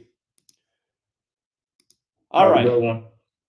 All right, yeah, we ran out of time on the call board. It's a 2-hour max. And that's why I took down the number a while ago. The way it works is once the 2 hours expires, people who are already on hold, somebody right now is calling the backup number trying to get in. 608? Hey, what's up, Zach? Hey, man. Yeah, OJ died from Cameron the Rapper's. I saw that it was 67 days from his birthday and 228 days from Mace's, and blood sacrifice is 67 and death is 228 in Sumerian. Yeah, that was my first thought when it came to mind, because he really it started him back to life on that show, and they really blew up that show. So I was like, that was my first thought of mine, and it's exactly synced up. No brainer right there. That had something to do with it, man. It's crazy. But yeah, he seems so healthy on the show, happy, joking, and everything. Now he's just dropped dead. It's crazy. And he said he was doing okay. So and when this news story came out right here earlier in Black History Month, he immediately responded and said this was bullshit and he was fine. But now they're going to force it and say he's dead anyway. So we've said this many times. Yeah. Again, you guys, on the 102nd day of the year, the news breaks that he's dead from prostate cancer. And again, I mean, just look at it. Dead at 76, 59 days after the Super Bowl. When we've talked about this pattern a million times, I literally have a book about it. So. Yep, man. It helps us see through the bullshit, man. That's what the knowledge is known for, and it points right to the people at fault here. So, all right, man. Well, I just wanted to call in, and I hope you have a good day, bro. All right, appreciate it. Yep, bye. Yep. And by the way, Mace the rapper who used to be on Bad Boy Records, here he is covering the Bible with one eye, Illuminati pose. What's up, Joey? Yo, I just want to bring up how the NFL draft is coming up, and O.J. Simpson went to USC. Right, and the top pick's supposed to be the USC quarterback, right? And they just had the sacrifice last year, the former USC Heisman winner for him. Is that your point you're going to make? Yeah, that the number one pick in the draft is Caleb Williams.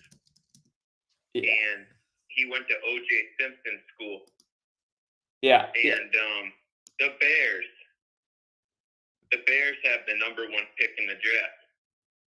But they didn't earn the number one pick. There's something deep here going on. So I want to bring up my observations that I'm seeing.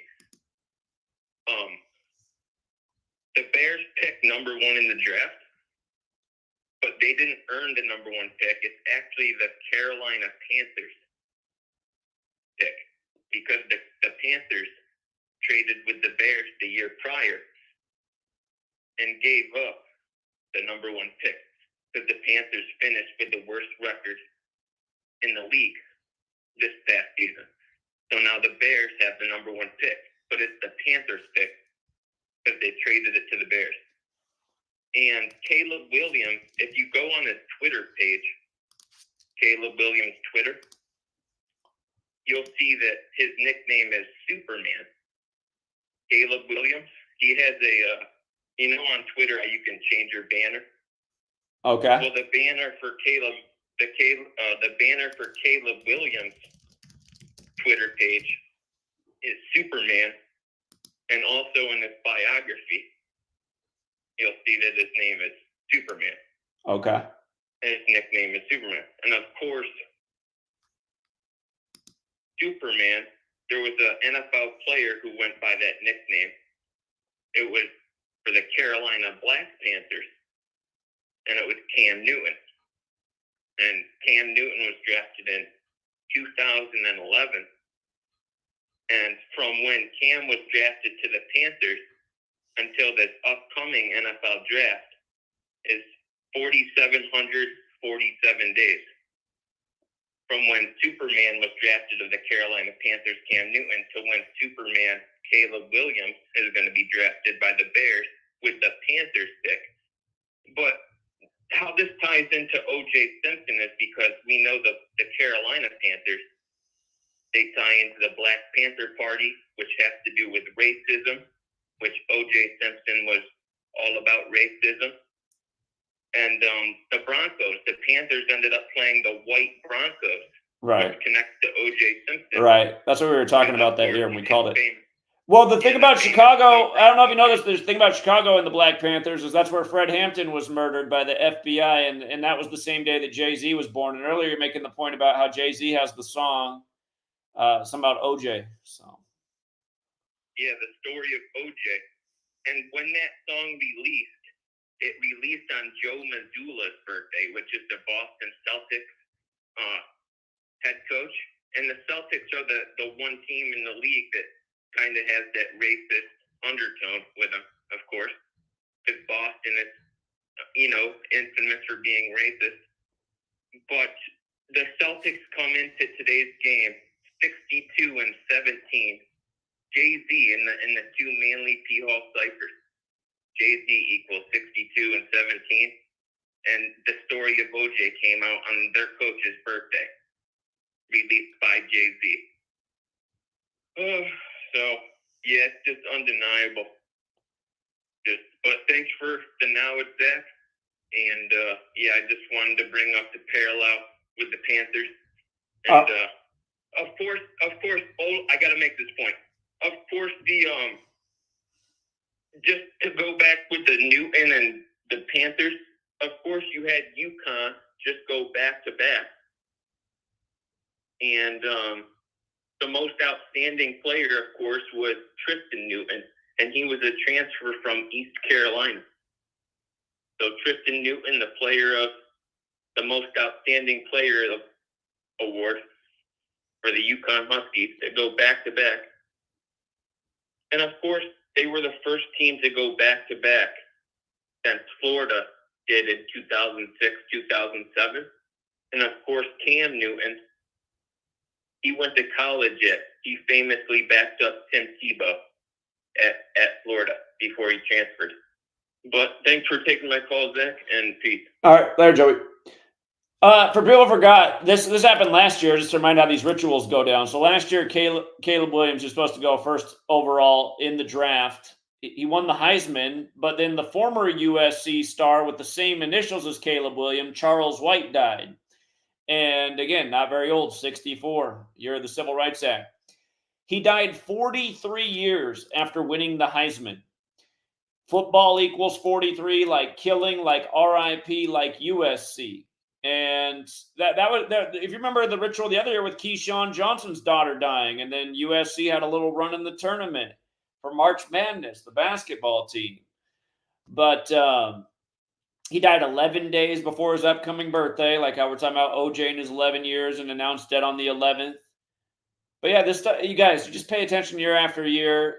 The suspect deaths. Caleb Williams is born on the day, leaving 43 days left in the year. That's also the 322nd day of the year, like Order 322, Skull and Bones Day. Remember, the founder of the Illuminati died on that day in history, November 18th. But over and over, just blatant patterns.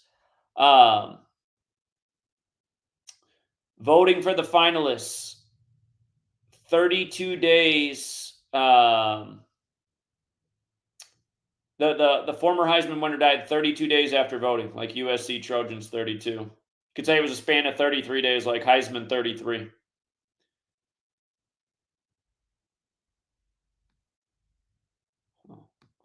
So many documentations of so many rituals over the years. And yeah, it's just a shame that more people don't know about this and what's going on. And again, there should be nobody in the stands at a USC football game. There should be nobody in the stands at any of these sports games. College, pro, they're all rigged. They're all scripted. Money's corrupted everything.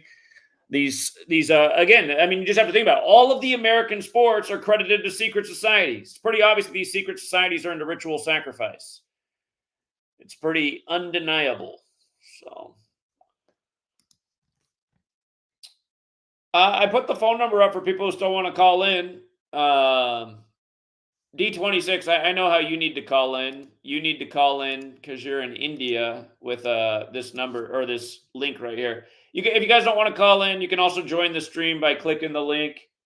But I'm not going to take just anybody's because we've had the trolls come on here recently and expose their genitals and show porn so that we have to take down the stream.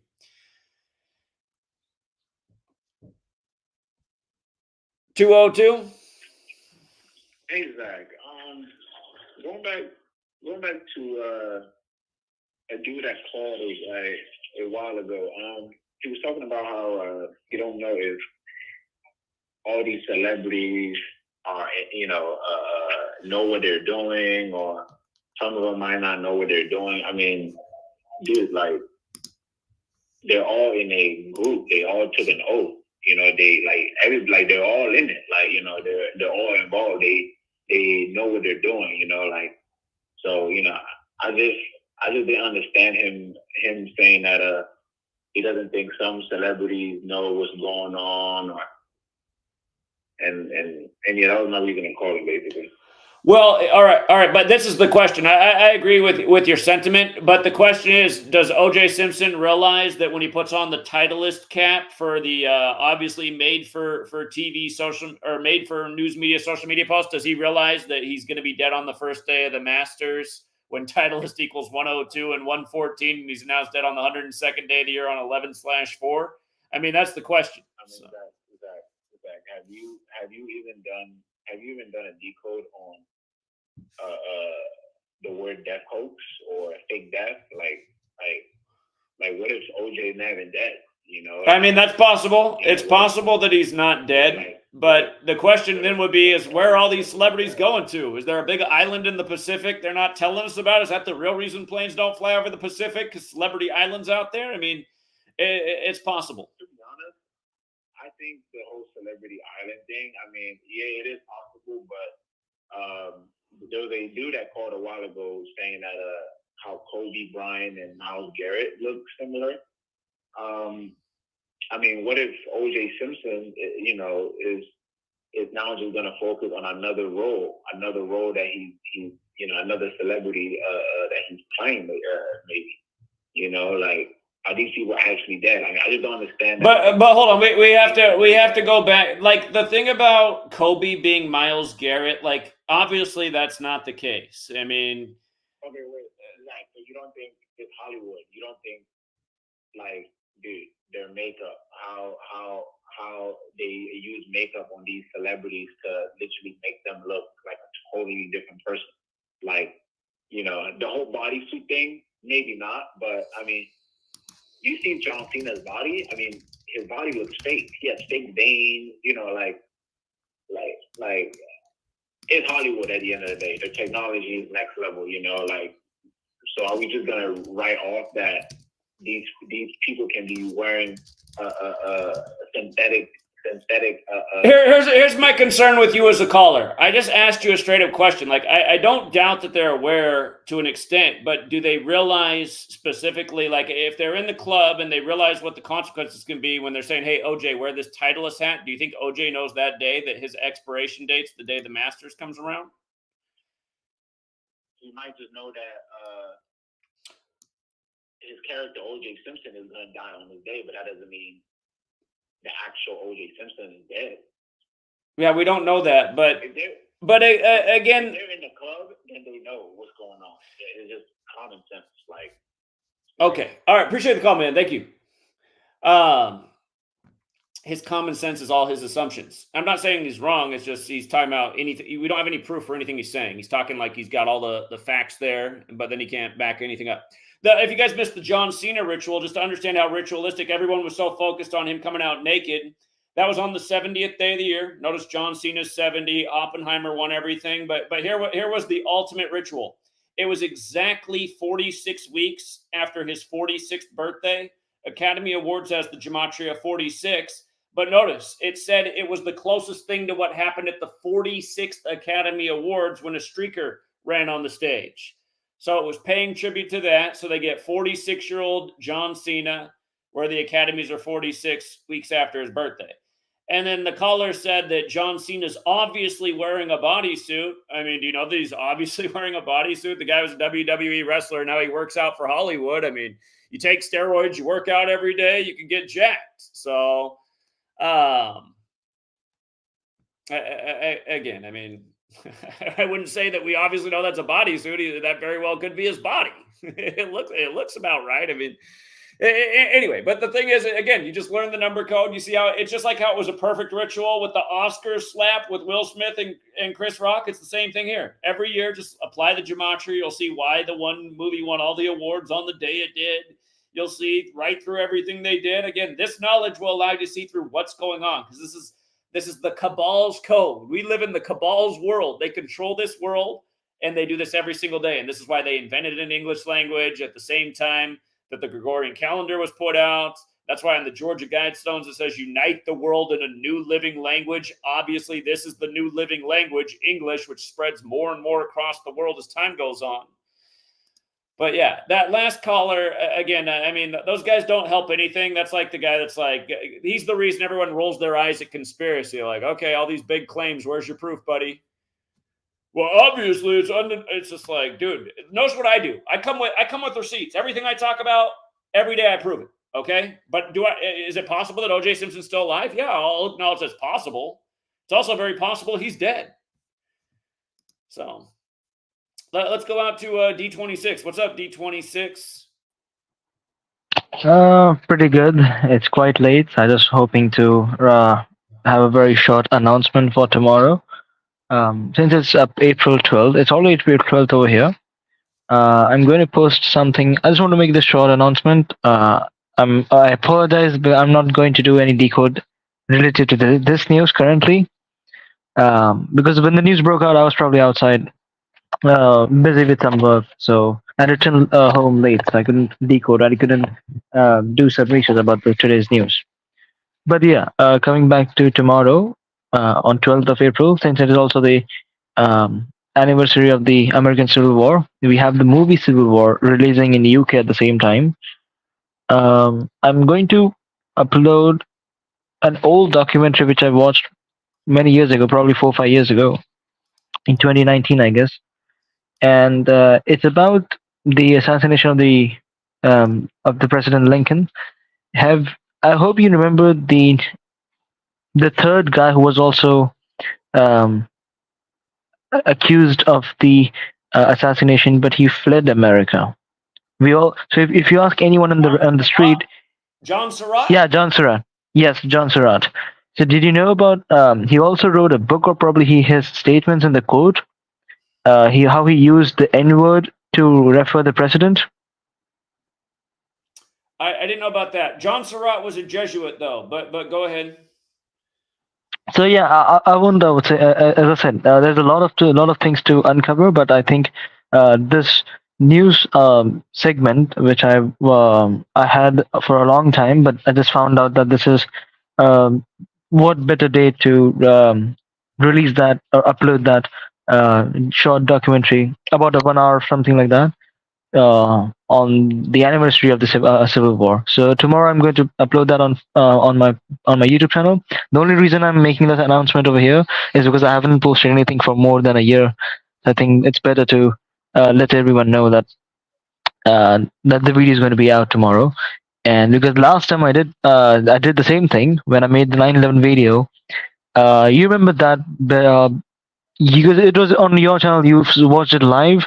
You were saying that you were going to air it live on your stream, and then you found out that it is taken down, and it was taken down within 3 hours. So I hope that something like that doesn't happen.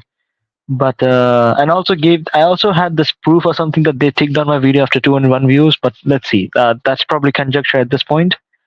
So, but you're correct on the John Surratt thing. He was a Jesuit. But did you know that where was he found, or who was guarding him? It's all documented that he was guarded by the papal guards, and he was under the protection officially by the Vatican. At the same time, I found something interesting about the Jesuit treason of the gunpowder plot. That the top Jesuit person in command for the gunpowder plot, who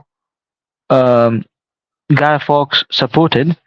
I forgot his name. I forgot his surname, but I think his first name was Henry, I think, and he is venerated in Spain as Saint Henry. But he's the same guy who the British government at that time in 1606 killed him because of the gunpowder plot. So all of these is mentioned in that documentary. And I also got hands on one of the books probably 20-30 years ago online. So let's see if I do find something interesting from those books, I'll be decoding that as well. So that's it. I don't think I'll go more than this. But yeah, regarding the movie, I hope you guys get to if there's something. Have you decoded that movie? Something related to that? If you can let me know. A quick about. okay, so the two observations that I've made about the Civil War movie is when the trailer debuted in America, it was 201 days after the director's birthday, Alex Garland. And if you guys are new here, 201 is the number of the Jesuits. They kind of put this number on every ritual they do. For example, the O.J. Simpson crime scene was found June 13th, the day leaving 201 days left in the year. But 201 is a huge number of the Jesuits. That's why the first Jesuit pope is the first to live in Suite 201 at the Vatican and a million other things. The founder of the Illuminati was a Jesuit, and he died in history 201 days after the anniversary of the Illuminati's establishment. He died on the 322nd day of the year, which is a very Kabbalistic number. Because of the tree of life, the physical model has 3 pillars and 22 paths, and it's mentioned as Genesis 3:22. But the movie now comes out 322 days after the director's birthday. So 201 also pertains to Kabbalah because Kabbalah is known as Jewish mysticism, which in Gematria equates to 201. But for people who don't know, look into what Lincoln said about who was responsible for the American Civil War. It was the Jesuits. And again, John Surratt is the Jesuit who escaped trial after the assassination and who D26 was just talking about how he was protected by the Vatican.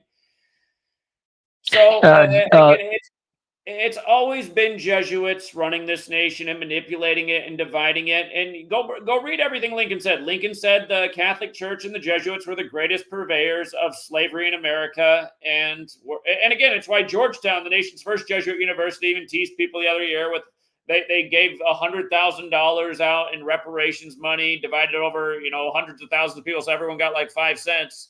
But they said it was the first of 100 million they pledged to give out. They haven't given out a single dime since that. But of course, slaves built Georgetown. And yeah, so this whole movie being released this way and releasing it on the anniversary. And by the way, they're releasing it on the 163rd anniversary of the American Civil War. And Barack Hussein Obama equals 163, the nation's first black president who's from the land of Lincoln. In the time of his wingman being the president of the United States. And we all know what they did on January 6th, where the Confederate flag flew on 6/1, like the American Civil War began in 1861. And that happened exactly 201 days after the only Confederate statue fell in D.C., that of Albert Pike, which came after the George Floyd riots, where George Floyd was killed on Memorial Day, which came out of the American Civil War. And he was killed in a big 201 ritual. Again, just Jesuits pulling the strings on all this stuff that's meant to divide and manipulate the populace. And now we even get a movie to help throw more gasoline on the fire. And that's also why O.J. Simpson is dead today, you guys, right before this anniversary, because he was the most racially divisive thing in America and still is. You see all the people making videos today who are all provoked and angry. Look at how many angry white people are making videos today on YouTube saying, yeah, that fucker's finally fucking dead, burn in hell. And again, these people haven't learned anything. They're all caught up in the psyop and they don't see how they're getting played. And so yeah, the O.J. Simpson thing fits in with the Civil War movie coming out tomorrow. Since I also mentioned about Surratt, did you know where did he die? I don't know where John Surratt died. I know that his mom was killed, though. They found his mom and killed his mom, though. That's what happened since they couldn't find him. And apparently, since you brought about his mom, apparently she died officially under the reason of conspiring against the president. I see where John Surratt died. He died in the Jesuit Catholic stronghold of Baltimore. Okay. Exactly. And since we had the recent bridge, I just wanted to connect that with the recent news and all. What age he was when he died? He was 72, like Jesuit order. 72 years old. That's what he said. Yeah, first Jesuit pope on the 72nd day of the year. Joe Biden, Jesuit scumbag, loses his wife and daughter in 72, and then when he's 72 years old, he loses his son at age 46, 201 days before the Pope's birthday. Yeah, I mean, the same thing's been going on throughout this entire nation history. And coming back to those proofs and everything, remember I told you about... Hold on, I just realized something. John Surratt shot Lincoln, if it is him, the day after his 21st birthday. Jesuit's 21, and then he was shot on 14/4, like Jesuit orders 144. Okay, go ahead. Yeah, What was I saying? Yeah, regarding remember I told you one more, which was a hardcore proof about the letters exchanged between John McAdams and Thomas Jefferson. I think they were from August 1814 about the restoration of the Jesuits. That is one more another proof. It is undeniable proof about um, the the evilness of this company and how the presidents. I think before Lincoln, I think most of the presidents did not but in disapproval of the Jesuits. I think it's before Lincoln. I don't think after Lincoln we had any U.S. president who openly was aware and against this company from Europe. What do you think about this? Well, part of me even just wonders about. Part of me even wonders about Lincoln. I mean, just like Hitler, the war's blamed on him, and he dies at age 56 in April, when April and Society of Jesus are 56, and then he's shot in a theater, which is suspicious. I mean, yeah, he did say the right rhetoric that the Jesuits were behind it, but is it all part of the mockery? Are they that blatant about things because they know no one's going to stop them? It very well could be that way. I question everything about Lincoln's death because there's so many perfect parallels between Lincoln's death and Kennedy's. I mean, they're like We have made that. Yes, indeed. But the only reason that makes me wonder that Lincoln was on the, we can say, I'm not saying that he was kind of savior. I never worship or anyone. No one should worship another person. So in that ways, I'm not worshiping Lincoln in any ways of that. See, I'm just saying that it makes me wonder about Charles Chinnicky, the priest which he helped in defending himself, and he made himself as a villain of the Vatican. So in that way, I just was asking that in case you think that he was probably in the good side or something. But yeah, your argument, I understand your proposition about him getting killed in theater, and then 100 years, almost, I think 98 years later, we see another president getting killed. But regarding one more thing, since I'm calling after probably a couple of weeks, I was surprised with the fact that you did not know about the Alumbrados connection with Loyola. Oh yeah, that I gotta. How do you spell that again? That was a great find, and I already got to do more research on it. I'm pretty sure I have talked about Alumbrados on your stream back in 2022. I think right after the COVID, that famous Nobel Prize laureate, the Nobel Prize winner, COVID pathologist passed away. I forgot his name, but he was a French pathologist, I think. After his death, I think I mentioned about Alumbrados. It's spelled as ALUMBRADOS. ADOS. Alumbrados. And I think it is also there on the official website of the Wikipedia page for Loyola, that he was a member of Alumbrados, which is basically, I think they took it down. I think they changed the Wikipedia page. Someone edited that word out. But he was in Alumbrados. It was something like the Spanish form of Illuminatus, and that was before him creating the Jesuit order. And there is you won't find a lot of material on the internet. It's very difficult. And on what I've also found out, that in the 1960s or 70s, this is from some book that I'm referring to, which I have not read, which I have not bought this book. I'm just finding this from online, so take it with a pinch of salt. But the book says, and I quote, that there were about 6,000 volumes of books written on the Jesuits in the 19th century. And the person saying this in the 20th century, about in the 60s or 70s, that person is saying, look around today around yourself. How many people do you even know Jesuits? I'm living in Mumbai, India. People, I can't expect anyone to know over here. That's for sure. Even my friends who are Christians and Catholics, Protestant friends, they do not know. One friend, he barely has heard about the name Jesuit order, but he doesn't know much about the history. So wonder, where did those 6,000 volumes of 6,000 different books went in the last 100 years? But yeah, that was in the 19th century. But yeah, I hope I'm not extending your stream because I'm going way off track about the O.J. Simpson case. But yeah, I don't have much about O.J. Simpson, to be very honest. And I'm not against you on this, but I get a little bit distracted. I just get a little bit lost when you talk about sports, because US sports is not my cup of tea, I would say. So nothing bad on you. I'm just saying I feel. Understand. Yeah, it's something like if I decoded cricket, you would be lost. That's something like that.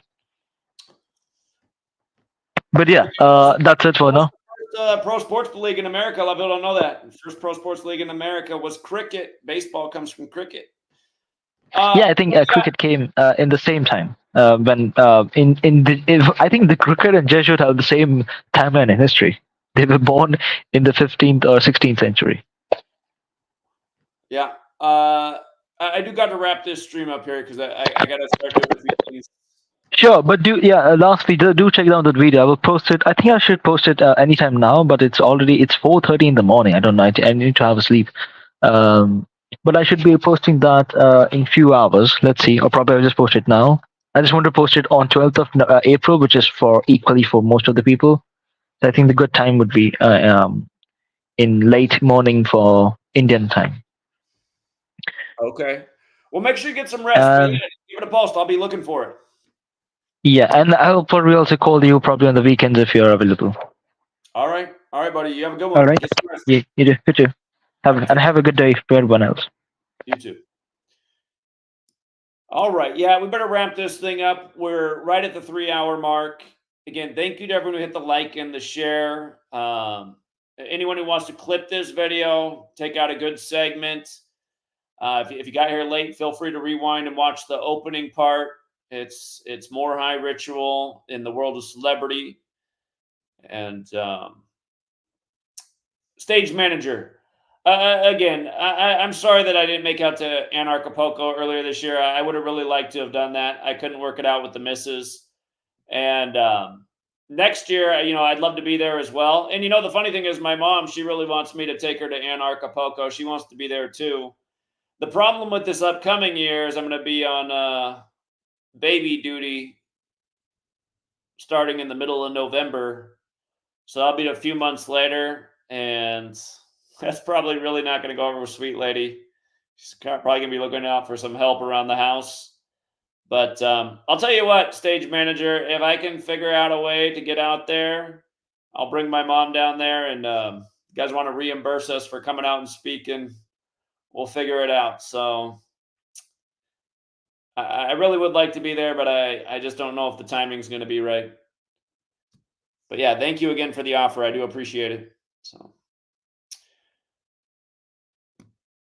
all right, you guys, we will leave it there for now. And RIP to OJ Simpson. And for all these people that get caught up in these stories and get so emotionally attached, you got to stop doing that. TV's here to just play with your head and do exactly that to you. Make you pick a side, waste your emotions, dedicate energy to something that you don't need to be dedicating your energy to. I mean, did you learn from the pandemic? Remember how much fear-mongering there was? Think about how you just listened to me the whole time. Remember the whole time I told you I'm not tripping. I'm not worried about the fear-monger on TV. I'm not wearing any slave muzzle. I'm not making myself a guinea pig. Had you just been like me, you would have saved yourself a lot of aging and wrinkles and stress. And again, I mean, that's what they want you to do. They want you to be so fearful. And, again, I don't preach fear, but really the only thing to fear in this world is, what happens if this cabal's not overthrown? Do they eventually march us off the cliff? I mean, that's kind of a scary thought, but I'm still not tripping out over it. Maybe that's just what's going to happen. That's just what time we were born at, and people just weren't up for it. Or were they? Did people find their minds and their hearts and some courage and stand up against these old wrinkled tyrants? Because they really are. Start looking at these tyrants who control the screens that manipulate us every day. You start to realize it's like the Wizard of Oz. Remember in the Wizard of Oz when they find the man behind the curtain, how he's so afraid he's like bouncing out of there in no time? So what would happen if the people actually rose up against the tyrants too? They'd be running for the hills. So shout out to John Mendoza, always with the dollar. I know John just got in the chat. He's already got a super chat. Yeah, in our 3 hours, we got 7 super chatters. Open up, always with the great generosity and the great comment. Daria, always with the generosity. Actually, we had 6 people contribute. 1 person contributed 2 times. Thank you, Sue. Sue with a 10 and a 20. I appreciate that. The Out of Pocket Variety Show with an interesting observation about OJ's death around the time of the 85th tournament. Sarah Sutherland, always with the generosity. I got her to stop being so generous for a long time, but she's back and as generous as ever. And shout out to John Mendoza. So yeah, I do appreciate the people out there who support the work. I wish there were more. Again, I don't feel like my idea of what I always say is untrue. I feel like there should be 1 million people who pledge $1 every single month, not because I want to be a millionaire, but because I want to employ 50 people all over the nation to help get out this work every single month. Just like when we go pound payment in cities, it should be happening all over. We should have Team Gematria in New York City, LA, every major city right now. Group of 2 people in every city just getting out the word today. Got to wake up, people. Got to wake up. Got to stop the agenda. And remember what I said a long time ago when I first came up with this idea, I said, if we don't get this knowledge out there and expose what's going on, because it is arrogant. Some people think it's arrogant when I say this, but nobody's got it figured out more than we do. Nobody's got it figured out more than we do. It's not even close. Not even close. We're the only people in the world that knew Joe Biden was in there for the rigged 46 weeks after the post birthday. Nobody else had that figured out. I was the first person in the world who said why they're going to put Trump in 2016. Go watch that video from February 2016. We got this shit figured out. Who's pulling the strings? Again, we got laser vision on it. Who's running the show? How they operate? And you always got trolls and morons coming here. Call something before it happens. Whenever you leave that comment on my channel, you will instantly be banned. We all know the facts. Nobody's called more about the future than yours truly. I wrote a fucking book, like literally called every single thing about COVID correctly before any of it happened. When the lockdowns would happen, when the pandemic would end. We knew right away in the very beginning why it was going to end in the year of the tiger. What would happen once the jabs came out? We saw myocarditis from 1 million miles away before the jabs were even here. Again, did we not circle 2020 for a major world episode in 2015? Yeah, we did, because we knew about 19-year cycles. Again, had people been supporting this work and helping us get out the knowledge in the way it deserves to get out, instead of us having to work against this machine that censors us and deletes us and trolls us every day, the world might be a different place. And for all the people who didn't find $1 a month to help out the work, now look at you. Now look at how much things cost. I said all this was going to happen a long time ago. I said they'll make things way more expensive as time goes on because Agenda 21 and Agenda 2030 were written long ago. How they plan to phase out humanity and make it so nobody can own anything or afford anything or travel anywhere or hardly be able to put gas in their car. All this shit was written down a long time ago. So because you don't work to stop it and you make excuses for why you don't have $1 a month for the work, but you got all your dollars for McDonald's and junk food and bullshit and God knows how much. I mean, half the time I got people calling in here who sound like they're so stoned out of their mind. I'm not against weed, but God, do you need to just be baked off your ass so that we can tell how high you are just through listening to your voice on the phone? Maybe smoke $1 less worth of weed a month and support the work. You know what I mean? I got guys who are begging me to raise the price for my Patreon who never send a tip in. It's like, why? I mean, you could sign up on a higher tier. You want me to raise the price so much? How about just sign up on the higher tier? Still on the $5 tier while you're telling me to charge you $20 a month. What's that about? Anyway, more people could support the work. We do need way more resources to make a way bigger impact. We're fighting against a machine. We're censored. We're suppressed. We're deleted. I mean, there's only so much a person can do this deep in the game, and it does take resources. And thank you to the people who do support our work. It's why we run the website freetofindtruth.com. If you're not on it, it's censorship free. It's a way to organize and network and find people in your community.